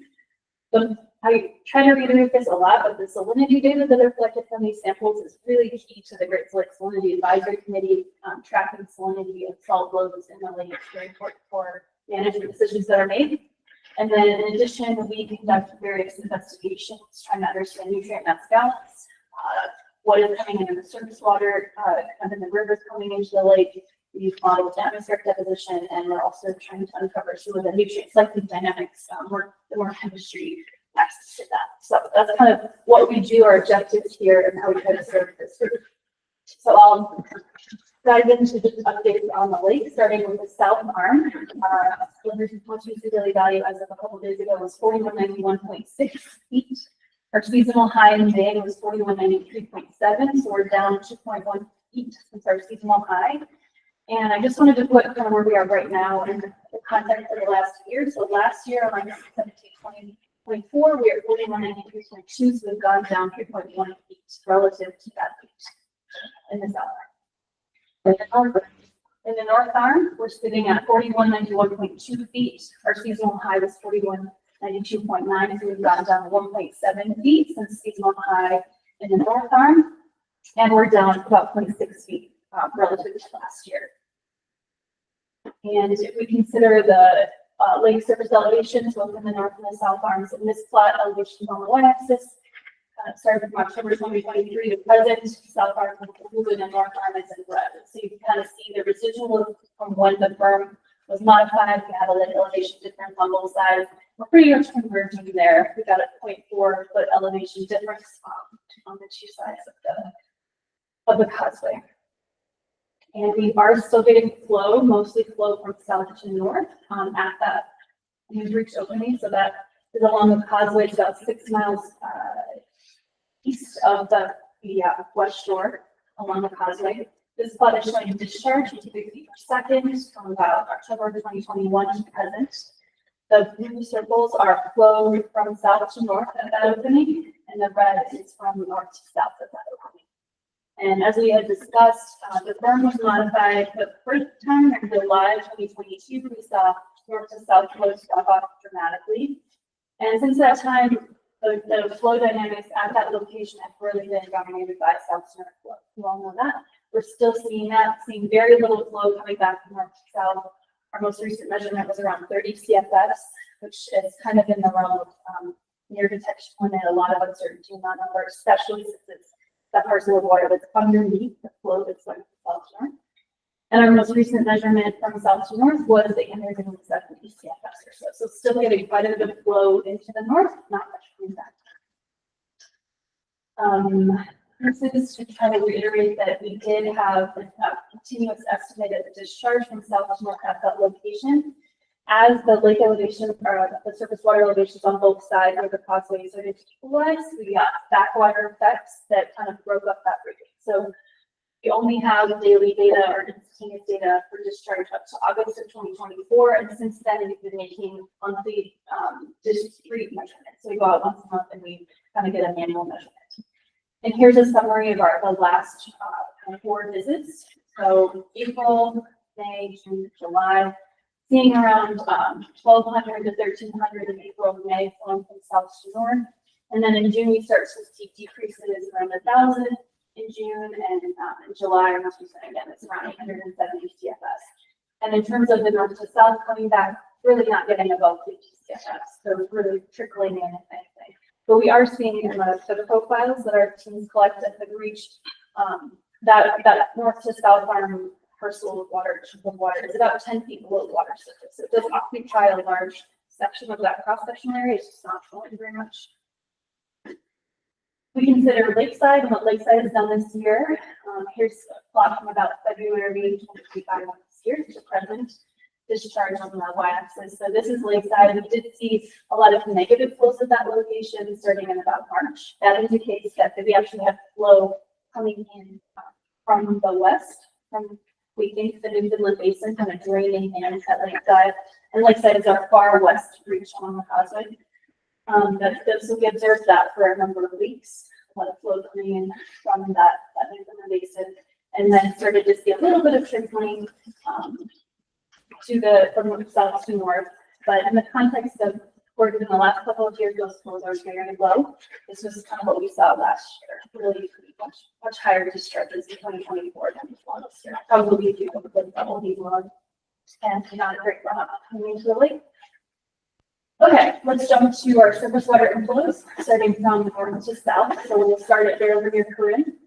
This is a plot of cumulative stream flow in millions of acre feet from the start of our water year, which is October 1st to present. Where we're at now is this black line, so that's 2025, and then these other colors kind of put that into context. The blue line is our observed max at this location. Orange line is lowest observed, and then the green is sort of the 25th to 75th percentile, with that gray line in the middle being the peak value. So at Bear River near Corinne, we're kind of hovering near that 25th percentile, and we're about 0.63 million acre feet to date, flowing at that site, or by that site. At Weaver River near Plain City, same plot, still hovering around the 25th percentile for that location as well. And to date, we've seen 0.11 million acre feet go by that location. Farmington Bay, we're kind of hovering around the median of this one. So Farmington Bay, we're at 0.25 million acre feet on there, the outflow. And then Dotted Drain, just above the median, 0.13. So we sum those values as of April 17th, we're looking at 1.1 million acre feet that we estimate from these 4 gauges of the south arm. And in the context of last year, we were sitting at 2 million acre feet by this time. So much, much lower than last year, about half. And here's just a plot. I just kind of wanted to show you the temporal dynamics of those inflows. Obviously, Bear River Corinne, we see the largest discharge, and we saw that happening in about March, April, and May. Weaver, we saw highest flows in April, and then Dotting and Farmington have kind of been up and down since then. But I really wanted to highlight, starting in June, everything started to just turn off. Flows just really dropped down, and since then we've been at really, really low flows at all these locations. We continue to monitor discrete discharge of the Bear River outflow. So that's kind of showing where the Bear River Bay kind of enters into the south arm along the railroad causeway. As many of you know, at that location, it's about 500-foot wide cross section. It's very difficult to measure continuously. The substrate is always changing, cross section is always changing. We are working on getting that continuously, but until we get a model or other methodology to help us measure continuously, we measure discretely, which means that we go out and manually make measurements. So far this year, this water year, we've had 17 discharge measurements. And our most recent measurement in July was, did Emily go out since okay. July 2nd, our last reading was 249 CFS. And I will make a note that, piloted to stop, that Willard Bay Reservoir was filling in June, estimated 700 to 800 CFS, flowing out of the reservoir and in through there per day. And we got a couple of measurements during that time of the outflow. They were much lower than the 700 to 800 CFS. So in July, I put in experiments, we'll see a flood, we only got 250 CFS. And then June 9th, we saw 555. And I just say that because, and we also did a kind of a really detailed synopsis of the lower Bear during that time. So we'll be able to pick this apart in more detail, but our preliminary observations are that a lot of that flow just flooded Lower Bay. Might have even been pouring into the impounded Bear Refuge, and it was not making it to the outflow. So in our observations, not a good conduit, or it's not an efficient conduit for getting it into the South Arm. In terms of habitat or other concerns, maybe like gotchas and whatever, maybe it's used flatly, but from what we could tell, it was nothing to get into the South Arm. And this is just a plot showing those discrete measurements in red in the context are plotted against Corinne. And, they trend pretty well, but do you see differences? It's hard on this scale to see it, but here there's probably a 200 to 300 CFS difference there. So, but our general trends follow. This is just to illustrate, we have a camera at Bear outflow that's accessible to anyone at this website, and also surface velocity readings on both sides of the causal opening. And these are data, these surface velocity data will be used to try and get a continuous flow at Bear outflow, which we think is really important for really understanding how much water is coming from the Bear, coming into the belt. And that will be done in collaboration with some data. Okay, jumping into salinity, when we're closely familiar with this, we're on the y-axis and right here. This plot shows it from 2010 to present.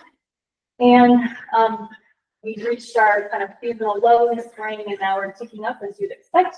Our most recent measurements calculated from samples collected on August 6th, were around 120 to 122 grams per liter.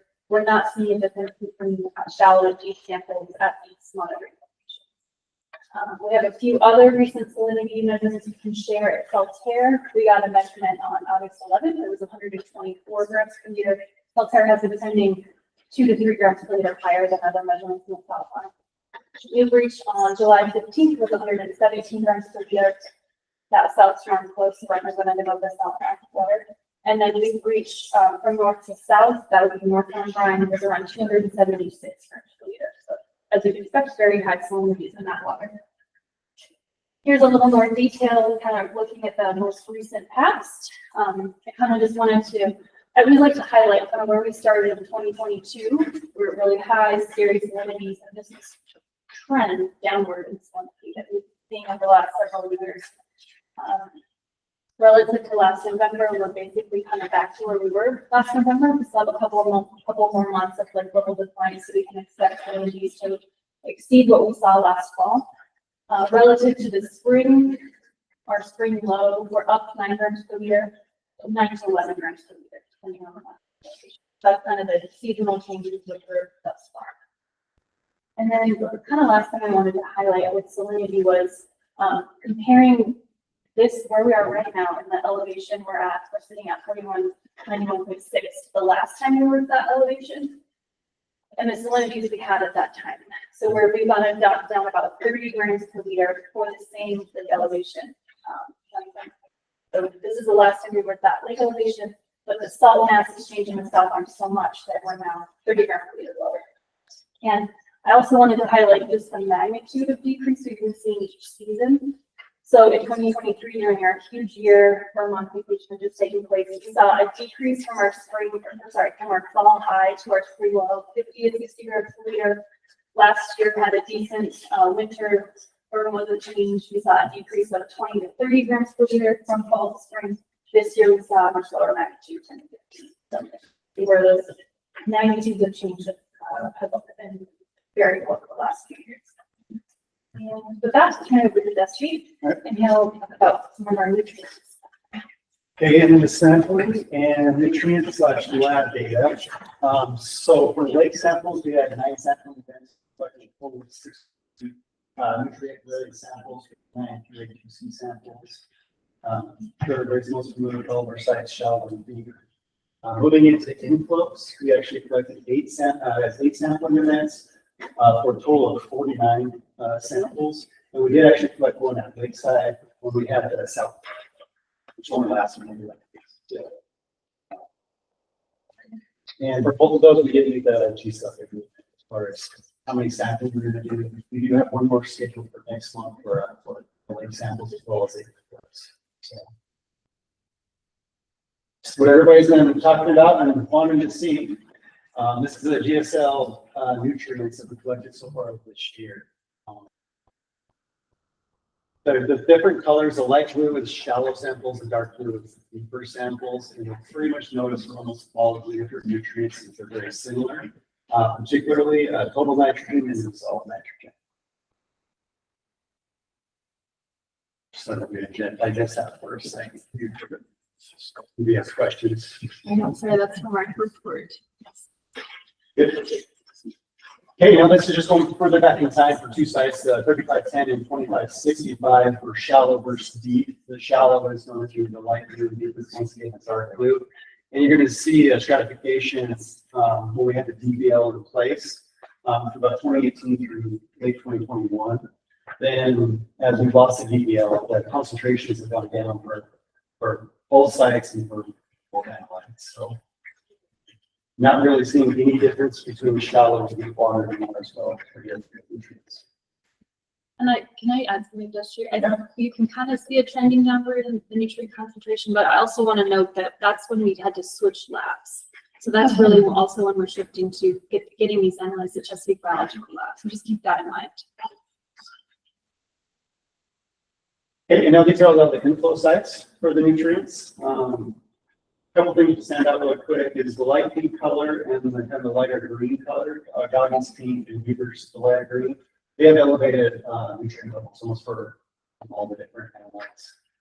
As then for the white ones here, these are actually the north to south flow at the berg. So we're using your elevated nitrogen and development. So kind of talking about this.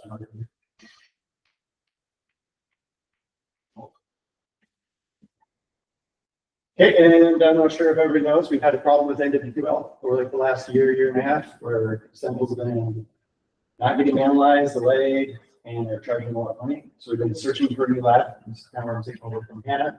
And we've been really zeroing in on Chesapeake Biological Lab. Really working great.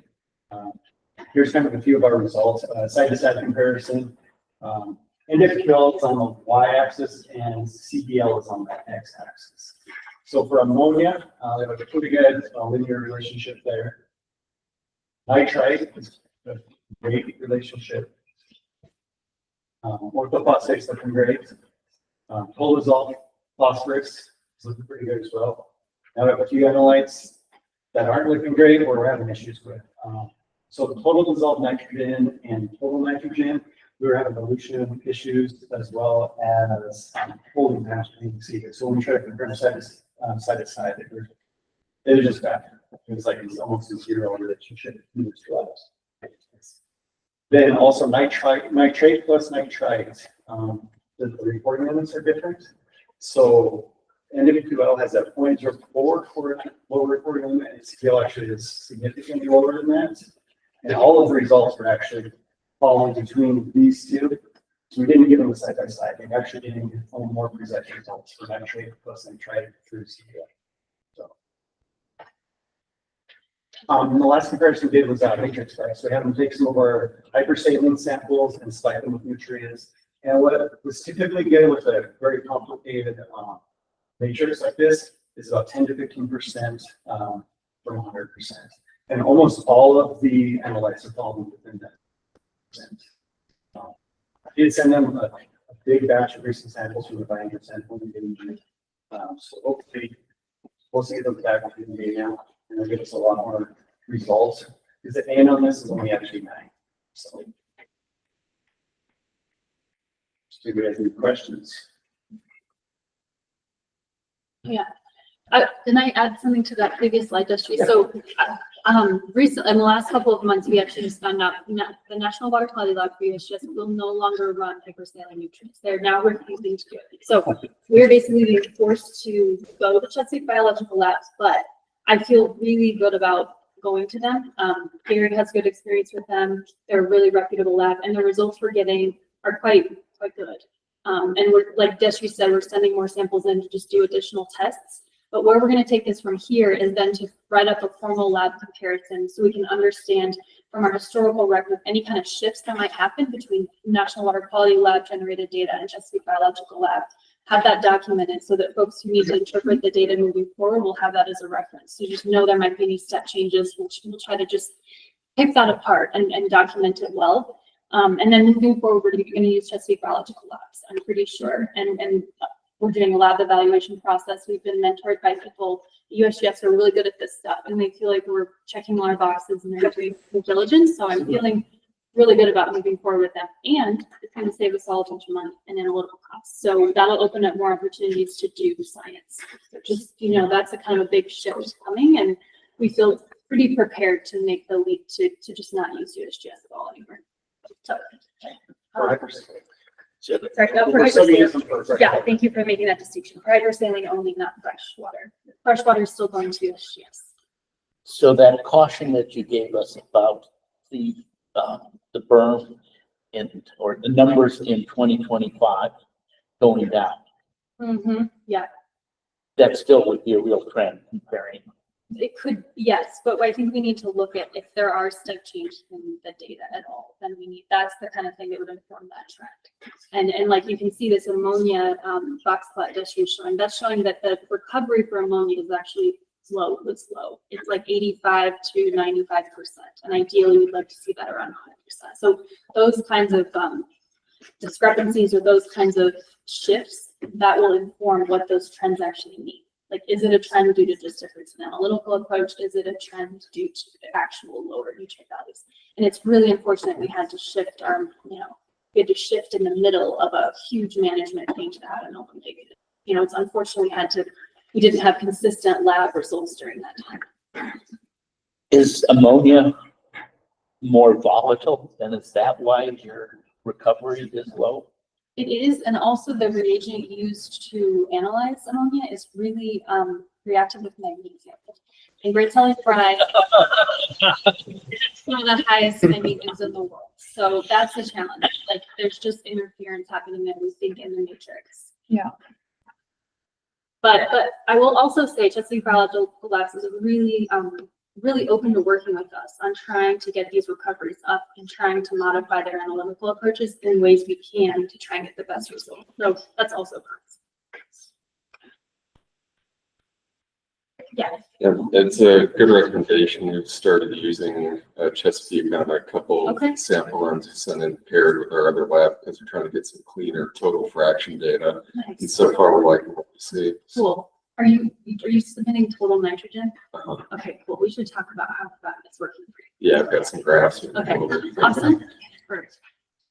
Yeah, and then the last slide I wanted to share was just giving you an update on kind of all of the things we've been working really hard on this stuff. So starting in 24, they've requested that we do an annual report and submit that. And so I meant to print out a copy and I forgot, but the February 24 one is complete. And the reason I wanted to show that to you is if you remember Serena and Zach doing a bunch of analysis on how might we modify the monitoring if we had to cut back. That's all documented in the FY24 report of all the analysis they did, the key takeaways, and if you had to cut back, here's where I would recommend do that and when, and here would you put back. So that's all available to study. FY25, we submitted it. It's kind of just an update for now, but we will update that when Dusty does a lab comparison. We're on track for the mass balance that I mentioned. That is that mass update. The big mass started. The draft has been submitted to USGS peer review. We also shared it with John and Kyle. And as part of this agreement, Kyle, we said we were going to look closer at the farm, kind of nutrient exchange of the farm. I'm thinking for the December meeting, we show that preliminary analysis and also put it in context of what Hannah calculated as the flux for 2010 to 2022. And then we can really kind of dissect how we think the farm modification is affecting nutrient supplies. nutrient cycling paper. The data release, so this was the investigation where we went out, collected a billion samples, analyzed it for nutrients, and basically trying to figure out where are nutrients in the system and how might it be cycling kind of more biogeochemically. The data that was collected, that is super close to being publicly available. So dentistry is working really hard on that. And we anticipate that being publicly available by the end of August. And then the manuscript associated with that, or the interpretation, is my number one priority. And I'm really excited, and hopefully I can give you an update in December on how it's going. So you know, we're checking things out. That's all. So before Christine, we didn't get. Yeah.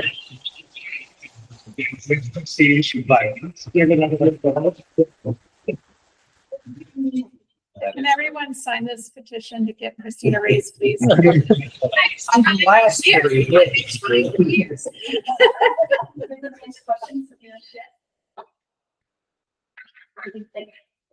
Thank you guys. And thanks for not mentioning a driving directly. No problem. It's a secret. Lauren, go ahead and give us an update for the bioenergetics. We never tried that. Never get close to the button right there. Oh, stick around, not drag. I'm trying to take around. All right, cool. So I could project around here if you want. No, it's okay. Jim's done. all right. So for those that don't know anything about this, room is pretty familiar at this point. But my name is Lauren Head, and I am the PhD candidate that is on the waterfowl bioenergetics model. I call it a water bird bioenergetics model because there's a lot of applications in my work for waterfowl to other species as well. But this is our kind of quarterly update on how that project is going. So I'm also at Utah State and director of the main. So in terms of project updates, I'm excited to report that we are finished with our full 2 years of data collection for all of our field studies. So our biomass study wrapped up in April of this year, and then we are finishing up our last round of point counts this week. So we will officially be done in bulk over and moving all of our resources for our last year funding into data processing because we have a lot of samples still left ahead of us. I'll also be updating you guys on how that's going. We're finishing up our first year of data processing, and then discussing some preliminary spatial data between year 1 and year 2, since we have some of our biomass estimates starting to come in for some of this data. And then I'll also be kind of discussing some preliminary macroinvertebrates, submerged aquatic vegetation biomass data. So for those that don't know, the project objectives for this study are we are looking at basically assessing the supply versus the demand of calories and food resource of calories in the lake for birds. So we're looking at caloric availability specifically for my project in these open water wetland habitats. This is going to be anything that is inundated over about 10 centimeters, sometimes under that, depending on water levels in our sites. And we are looking at basically assessing the total biomass of food resources. So this is going to be macroinvertebrates, submerged aquatic vegetation, and seed densities. We do this at about 240 different sites across the lake, and we've done this in April, August, and November, starting in 2023 and wrapping up in 2025. And then we basically take these inputs of caloric, we basically take these biomass inputs, convert them into metrics of calories that are specific to different species of waterfowl. These estimates are all published in the literature. And then we basically pair that with demand for those calories in a given year, right? So we have been going out and assessing demand using point counts at all of our different survey areas to basically look at water bird population dynamics and use this metric of density to basically assess the number of available calories to these birds per day that they're here. So we can end up with this kind of duck use days where we can get a total metric of how many calories are being, absorbed by these birds as they're eating here in the fall and the spring. Other factors we're looking at incorporating into this, we're looking at water depth, obviously, because birds are going to be limited in their ability to forage based on water depth. So specific species will not maybe forage over the depth of their legs. Other species max out at about 50 centimeters, and then there's diving ducks, which can go up to like 5 meters. So there's kind of a depth component in these birds' ability to sort of acquire resources and obtain calories. And then we're also interested in hunting pressure, since this model is geared towards waterfowl, which are open to hunting in our WMAs during the fall. So we're curious to see how hunting pressure may be influencing the way that these birds are foraging on the landscape. And then the hope is to loop all of this into a big waterborne bioenergetics model. My model specifically will be focusing on waterfowl, and then trying to see if we can get this model to perform under different open water resource scenarios. So basically, the hope is that we can leverage this as a tool so that we can kind of predict how bird numbers are going to be affected by changing water levels. So our field data collection has taken place at 6 sites along the wetlands of the Great Salt Lake. And a reminder that these are going to be open water areas that are inundated throughout like the survey period, theoretically. So we have 3 impounded state WMAs, the public shooting grounds, our northernmost site, and then Farmington Bay WMA is our southernmost site. And then we also look at Fairweather Migratory Bird Refuge, which is impounded as well. And when I say impounded, that means that these are going to be areas that are dammed up and their water level is going to be manipulated by waterfowl managers to perpetuate food resources, as well as to, control surface water inundation. They can also use this for controlling things like washes and outbreaks. And then we also look at 2 passively managed sheet flow wetlands. So these are going to be Willard Spur to Farmington Bay. We've been talking a lot about like water flows into these areas in recent slides. But so these are going to be much more heterogeneous in terms of habitat. These are going to be, there's also going to be salinity gradients present because they have this kind of at the ecologic inflow to the lake. And so we have basically are looking at kind of assessing how food resources are available in these kind of 2 different types of habitats. The unmanaged areas are also going to be much more subject to varying flows due to runoff every spring. So they're kind of getting whatever's left. Whereas the managed areas are going to have like water rights, and we're going to have more access to manipulating their water levels. So we have 240 sites across those 6 areas. These are systematically distributed, kind of along different gradients. At each of our managed areas, we select both a rest area, so an area that is not hunted during the hunting season, and a hunted area, which is open to hunting access during the season. And then our managed areas, both or unmanaged areas, both are open to hunting during the fall. However, it's a lower amount of pressure if these areas are more difficult to access. So we kind of have this sort of hunting pressure gradient at all of our sites. We take 20 sites, we take 20 samples of submerged aquatic vegetation, core and water at each of these sort of points that I have listed up here. And then we take these back to the lab and we basically assess the density of food resources. So submerged aquatic vegetation down to species, macroinvertebrates down to family, and then seeds down to genus or species. So it's a massive lab effort. It's a massive data collection effort.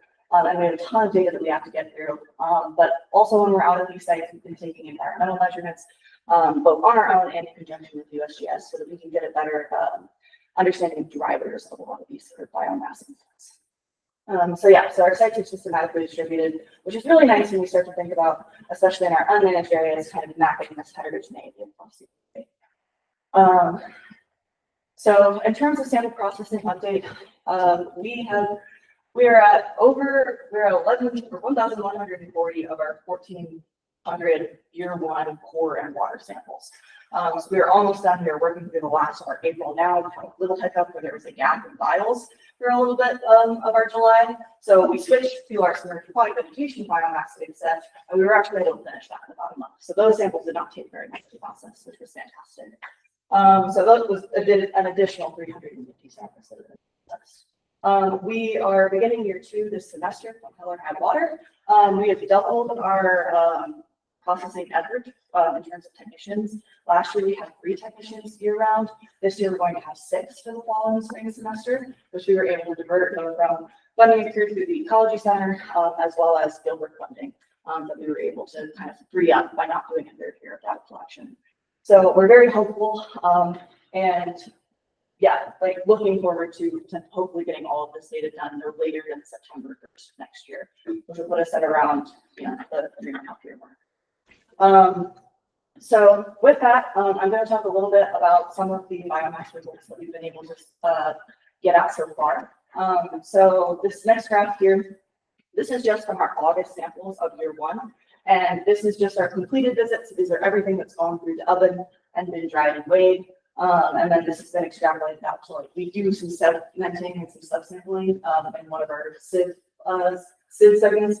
So this is extrapolated up to be total amount biomass that would be in a sample. So this is looking at density across those kind of 240 sites along the lake in August. And this is just kind of general species composition that we're starting to see. So as you can see, 90% of the diversity in these wetlands is made up by these 10 species. So we saw a total of 61 different macroinvertebrate groups overall in this data that we've collected so far. And as you can see, there's this is ranked in order. So this is going to be ostracoda is going to be your most abundant or your most like the highest biomass contributor, and then down to the other category, which makes up that last 10.3%. And it's kind of interesting when we look at this water stuff, which species are you know, most prevalent in this water data. So we're seeing that these ostracoda, the daphnia, and the copepods are kind of contributing a lot more to the biomass than I expected. These are going to be kind of these like foundational organisms, and they're consumed not only by other, you know, macroinvertebrates in the system, but also by our birds as well. Although they're harder to track in diet studies because they're so small. So we also have our standard characters that we would expect to see in our top 10, our caryxids, so our water women, and our caragnomids, which are well known for being like primary food resources for birds on the Great Salt Lake. And then we also have Visidae and gastropods that are in there as well. And these are just going to be like your snails, essentially. I went ahead and put this caveat up here that the ostracods, Visidae, and gastropods have not been adjusted for shell weight, and the shell does not actually contribute anything calorically to the birds in terms of their nutrients. So there are equations, and I just need to go back and adjust the biomass for the shell weight because it doesn't necessarily equate to that. So yeah, we're seeing that these standard characters are very prevalent in terms of biomass in our water, and there's not really much else at stake. But I think it's important when we think about biomass, because I think we all think about the chironomids and the caryxids, that there's these other major players that are in the system that are driving these dynamics. So the abundance and the biomass of these ostracods, these daphnia, and these copepods are also significant things. What is like a common name for ostrich? So for what? For the ostrich. For the ostracoda, it's like a sea. Sea shrimp is what you were just. Yeah, it's basically like a tiny little clam, is what it looks like. Okay. So yeah, that makes sense because I think they found them in our WMAs just recently too. Yeah. And that was new to them too. Yeah. As well. But and is the biomass, is it because they're larger? Is that why the percentage is? Can be due to that. It can also be just the fact that they are shelled. And once again, that shell doesn't necessarily contribute to. Yeah, so similar to what. Yeah. Do you, I'm sorry, this is probably a dumb question, but do we worry about any kind of invasive macroinvertebrates in these systems? Not that I am aware of. I think that this system is pretty resilient to some of those things. And don't quote me on this, but just because there's such a salinity gradient at play. And I think that, like, you know, we don't see as much diversity here as we see in other places. So we probably, yeah, not anything that I'm aware of. But yeah, so we're seeing that in our wetlands, it's appearing in the water column, the water boatman, and the kind of smaller critters seem to be kind of driving the ship. I think that my prediction, this is just water data, but I think that when we look at our core data, I think we will see that biomass of chironomids go much higher because a lot of them are going to be, you know, wedged down into soil, especially in those later months of November. So yeah, it'll be interesting when we start to look at caloric information on these because we know that caryxids and chironomids are really high value food resources. So it'll be interesting to scale this up to bird resources. But all of these foods have been documented in diets of ducks and other studies. And so we should be well within our bounds to convert these to very true metabolized energy values. So in terms of summarizing our spatial data from year 1 and year 2, I'm going to be focusing once again on our unmanaged areas because I think those are most interesting, since our managed areas are typically a little bit more homogeneous in terms of their submerged aquatic vegetation distribution. But one of the things that we did when we went out into the field is we essentially took a 0.5 meter drag of an aquatic muck rake. So we basically raked along the bottom and we scooped up any submerged aquatic vegetation that we saw at these 240 sites. And we did this across all 3 times of the year. And so what we were able to do with that data is we were able to basically visualize how submerged aquatic vegetation was distributed across our sites, because we were able to use the density from that metric to sort of extrapolate out and see what vegetation might have looked like across the rest of these areas. So the next couple slides are going to be kind of comparing both depth distribution and vegetation distribution across the two unmanaged areas that we looked at.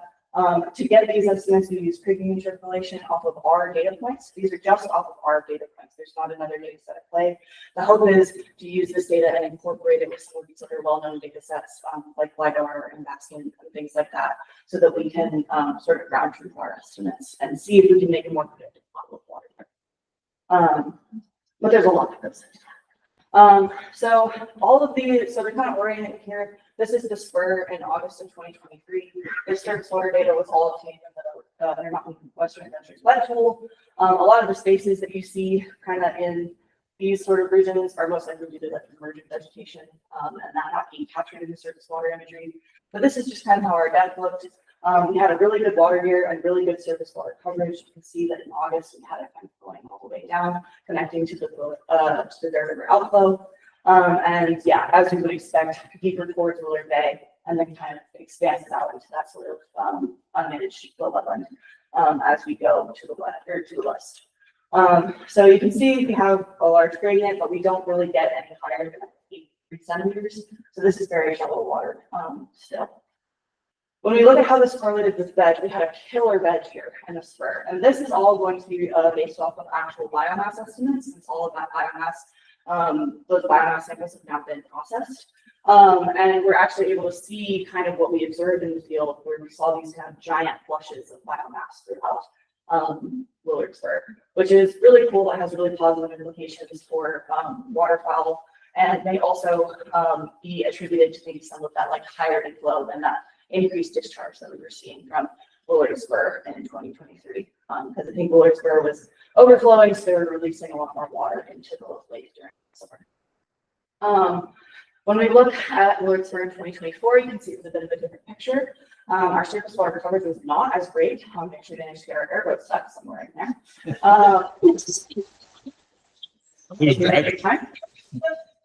So we lost approximately about 10 centimeters of water of depth across all of our sites. So everything was down about 10 centimeters. And you can see this reflected pretty directly in this data set. So this had really interesting implications when it came to submerged aquatic vegetation. This is once again interpolated data. We haven't heard from visual estimates that we took in the field because we haven't processed your two biomass data yet. But based on just our visual observations, which should track fairly well to our biomass observations, we saw like a completely different spur in terms of submerged aquatic vegetation this past August. And I know that we were working to get some water flow from Willard Bay to the spur, but I think the mismatched timing on that inflow from last year seems to have maybe had a negative influence on that information. But it's hard to say. There's a lot there. When we look at Farmington Bay, it's kind of a different story. So Farmington Bay in 2023, once again, for a decent water year, had a decent amount of inflow. Saw a lot of depths kind of once again capping out that 8-7 year mark. And the majority of it was fairly shallow. So a lot of it was kind of between that like under 10 to around like 30 to 47. And in 2023, based on our biomass estimates, we didn't have a really killer vegetation here. We had pretty low biomass across that site, which is really interesting, and maybe a little bit of a flush down here. But when we look at composition of what was in all of this biomass, it kind of paints a picture, a little bit of a different picture. In 2024, we had a better water year in terms of outflow in Farmington Bay. So we saw that things were up by about 10 centimeters in each of these areas. And with that, we saw a really massive flush of vegetation. So off of our interpolated estimates, we saw really big chunks here and then really big chunks down south. Even though the depth gradient is kind of seems, and like I said, we haven't confirmed these correlations yet, but a lot of the losses appear due to that kind of like fluctuating salinity, and the fact that it's more hypersaline towards the north of the site. So it'll be interesting to compare the biomass estimates once those come through and see if that matches what what this data shows. But yeah, there seems to be definitely some importance with timing that water delivery so that these flushes are more successful. In terms of what was actually in that biomass from August of 2023, I want to emphasize that this is based off of 40 half-meter rip drives per area in each site in August of 2023. So this is basically more of a measure of density than it is of, like it's not extrapolated out to the total area of the site or anything. And this is just going to be the top 3 biomass genuses that we saw in each area. And you can see that we have a lot of Sarkania, which is going to be our conveys. That's going to be your sago convey present at a lot of the litter spurs of 2023, which is awesome for ducks. That's a really high nutrient food resource for waterfowl. You also see that that's fairly prevalent across all 3 of our WMAs, which makes sense, right? Because we plant those WMAs with these other species in order to try and perpetuate those food resources for waterfowl. Another big player in terms of our biomass was this clodophora species here. So we had a lot of that filamentous green algae that accumulated in a lot of those sites, especially in Williamsburg. We see a lot of it, especially in that southern end of Farmington Bay. And I think that was most of the biomass of what we got for Farmington Bay in 2023. This is likely due to eutrophication, and maybe it isn't a very high nutrient waterfowl resource. But one thing I do want to point out is that this algae does seem to trap a lot. Like it traps both like vegetation as well as like macroinvertebrates. Like anytime we have algae in our water samples, it takes forever to get macroinvertebrates out of them. So even if the birds aren't necessarily foraging on the algae, they may be benefiting from, the resources that live in the algae and picking that. But yeah, I just think that's interesting. And we saw that especially at like our 2 unmanaged sites. That's kind of the next biggest thing that we saw. And then, yeah, Repia serosa. That was kind of across a few of our sites. We also saw a decent amount at public shooting grounds, so the dumping made the top 3. And that's another really important food resource. Chara was found really heavily at public shooting grounds. This is also a form of algae that we don't necessarily want, but it still does provide some resource value to waterfowl. However, it does seem to be kind of snuffing out the pond at public shooting grounds. Just because it's more prevalent. It's also more heavily adapted to like salinity and higher salinity gradients, same from Serosa, but that may be part of why it's doing so well if the pondweeds aren't doing that's great. So yeah, in terms of future directions for all of this data, the hope is to kind of pair our depth estimates with kind of some of these LiDAR resources and see if we can make any sense of, how we can determine how deep these unmanaged areas actually are. And then also looking at depth in our impoundments and getting a better gauge of how increased or decreased water levels are in water depth and impoundments. And then we're also working with USGS on assessing the drivers of food availability. So what is driving the biomass in terms of like, conductivity, depth, turbidity, and some of these water quality measurements that we've taken in the field.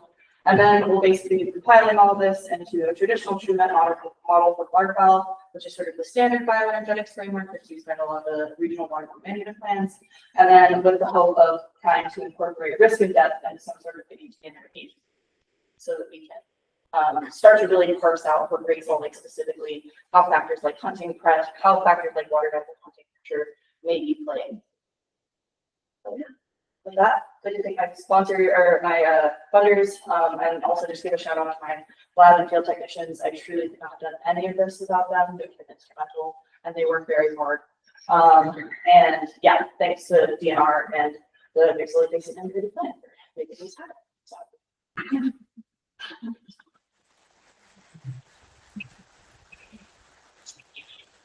Questions for Lauren? On the brine, we'll get the other half of this, other side of this. I'm not done. But I everybody's so we're needing and also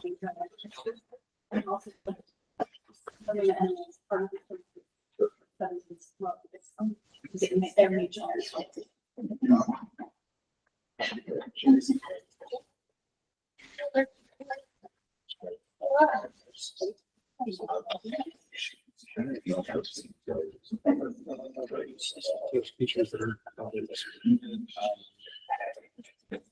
Hopefully your presentation works.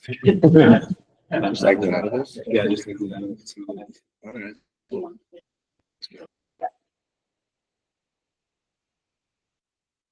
Okay, hi everyone. For those of you that don't know me, my name is Brian Harkazak. I'm a master student at Utah State University under Dr. Conover. And I'm a pretty fresh face here at TAG, but my project's pretty similar to Lauren's. So I'm also in the introductory phase of my project. So kind of what the scope of my presentation is, just to kind of give a quick background of my objectives for the project, and then give a quick project update. So to start with that. Literally is every other presentation. There it goes.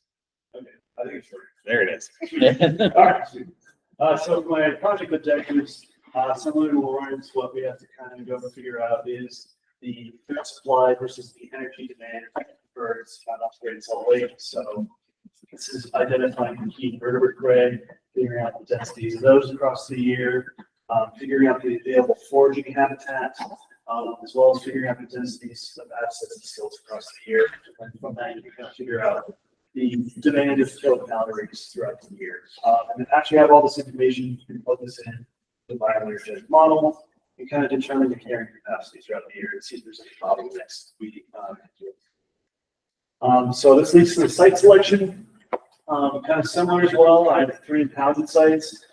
2 are managed from the state level. It's public short grounds, the data WMA, and then I also go out and sample at their laboratory burger as well. So federal side of things. And then I also do 2 sheet flow sites as well that are passively managed. That's at Farmington Bay and then Village Spur WMA.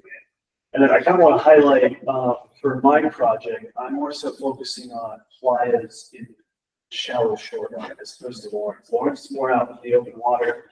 I'm more so, walking from car to the shoreline to apply So that leads to the question of why have 6 and stilts. Well, both these species are pretty predominant on Great Salt Lake. They're pretty numerous, making them easier to study. As well as that, they both also overlap in a lot of different metrics, meaning, they both prefer the same habitat. Shoreline, open playas, not really heavily vegetated areas as well. And they both have very similar foraging methods. They have both very similar diets. So they'll pluck insects out of the water column as well as insects that land on the water surface. And that kind of leads into the ways that we are collecting samples for this. This is with the stovepipe sampler. You can kind of see it up here. That just isolates the water column. You collect all the water out of that bucket. And then as well as sweep netting. And that kind of lets us try and get an estimate of the densities of available flies above water. So that was kind of like the background info. So we'll kind of go into the progress update now. So I finished the spring stovepipe and sweep net sample collection. We collected 150 samples for the stovepipes and then 53 for sweep nets. And then I also finished the first set of nocturnal foraging observations. I found 27 asset chicks and then followed them at different times of the night, trying to get different foraging rates for that. And then I also went out and conducted a lot of point counts. I believe it was 188 over the course of the year. So I've got a good amount of data for that. Okay. Digging more into the samples that we collected, kind of similar to Lauren's, this is going to be the crux of this project. It takes a lot of time to go through these stovepipe samples. I think on average for our May samples, it took just shy of 2.5 hours per sample, so it's taken a lot of time. Because of that, I want to shout out all the technicians that helped me throughout the years, of course, and the technician Taylor, as well as Chase. They were both really helpful and instrumental to getting through these. So it's definitely one of the main cruxes of the project. Another main crux kind of going into the plans for the future. One thing to note is the spatial component of this project, kind of similar to Lauren's. That's going to be a really important part. But then the bioenergetic model, getting good estimates of different depths. And then the other plan is to hire technicians to process lab samples. As I said, it's taken a long time. And from the May samples to the August samples, the densities go up, so it's going to take you more time. So you plan on hiring 4 technicians for this fall semester to help me out with that. Then I'm going to input all the data that I've collected so far to try and develop the bioenergetic model more. And I'm also going to input the natural foraging rates that I collected and try to analyze that data. And so from that, I want to acknowledge all my funders. Huge shout out to the Division of Water Resources, Wildlife Resources, Sportsmen for Fish and Wildlife, Delta Waterfall, Utah Wetlands Foundation, of course, Utah State University as well. And again, I want to highlight the importance of the technicians. They really fun as well. So yeah, with that, thank you. And I'll open up to questions. Hey, Brian, questions for Brian? Yeah, it's like we're just getting started. Lots of look forward to see lots of good results. Yeah. So, okay, with that, we'll go ahead and move on to some business for the next couple of meetings. So we'll have our December tag, Wednesday, December 3rd. I said that one the last time. Hopefully that's still good for everyone. And then we're looking at the April meeting. Do we have a preference between April 1st or April 8th? April Fool's Day. April Fool's Day. That way Gary can come in and say whatever he wants and nobody can question it. Because he can just say April Fool's.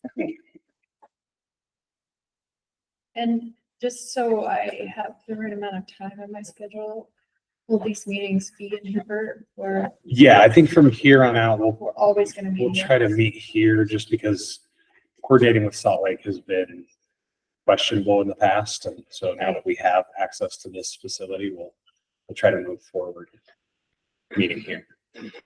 So is the 1st or the 8th gonna be better for you? I'm on in December, hang on.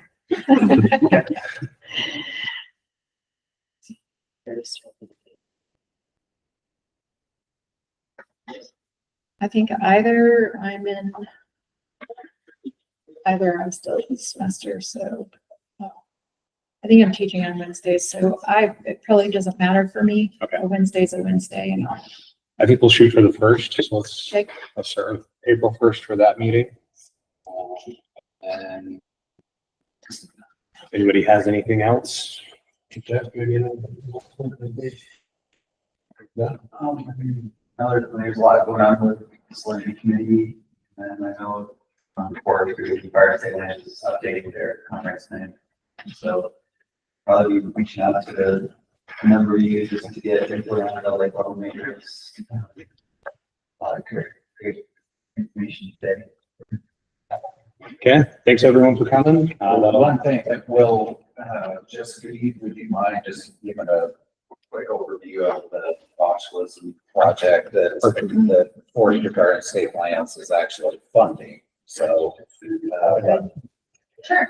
Yes, hello, I'm Jessica. I'm a wildlife veterinarian and epidemiologist, and I just started in January in the College of Veterinary at Utah State University.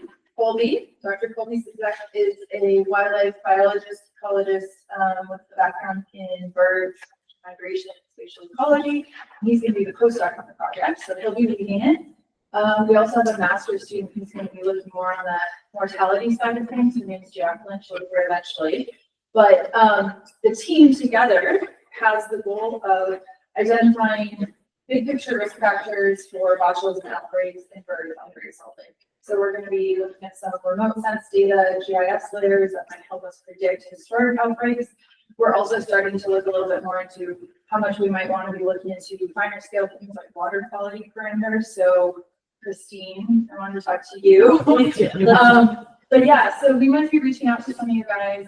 What we're trying to put together are data sets on bird populations and where they are on the lake, any outbreak information you have about botulism in terms of when, where, how many birds were affected, what species, and then any sort of, again, water quality parameters we can get, mostly for this east side of the lake where we know the waterfowl and the birds that are affected by botulism live. So I know a lot of data sets are out there. It's just a matter of kind of figuring out who to talk to. So any input you guys have, please reach out to us, or please reach out to you, direct us. We really appreciate it as we learn all the players. You know, there's a lot of folks out there doing a lot of really great work. So any questions? How long are you really going? It's a 2-year project, so we're just getting started now, and then funding runs out the end of June of 2027. So this fall, yeah, just to tell you a little bit more, we're trying to do a lit review and get more information about what is known about risk factors for the Great Salt Lake while we collate all of these different data sets. And then hopefully by next spring, summer, Colby can start doing some analysis and start identifying some of those risk factors. And there will be feedback with you guys, telling you what we're finding, seeing if that lines up with what you're observing on the ground. And then in the fall seasons, we're also hoping to get out in the field to support DWR as much as possible with collecting bird samples, as well as potentially environmental samples. We're working with Arno Van Vetter at the Utah Veterinary Diagnostic Lab at Utah State University. So sort of on the side of what we're delivering to DWR is he's very interested in some of the diagnostic capabilities. So right now it's really hard to look at the spot shows. I don't know if we're going to change that necessarily, but the technique that's most often used is using a mouse model where you actually infect mouse botulism. It takes time, it's expensive, it's not super sensitive, and nobody really likes doing it. So we're talking about trying to get some genetic PCR lab capabilities at the UVTL so that we can submit birds and perhaps get diagnosis quicker. And we're working all that out, working with Dr. Ginger Stout. Wonderful. Thanks. Thank you. Okay. You have anything else? Okay. I think with that, we will conclude. It's like lunch is here. So for those of you guys that are in the room with us, feel free to eat, stay, hang out. Those of you guys online, thank you for attending, and we will see you in December.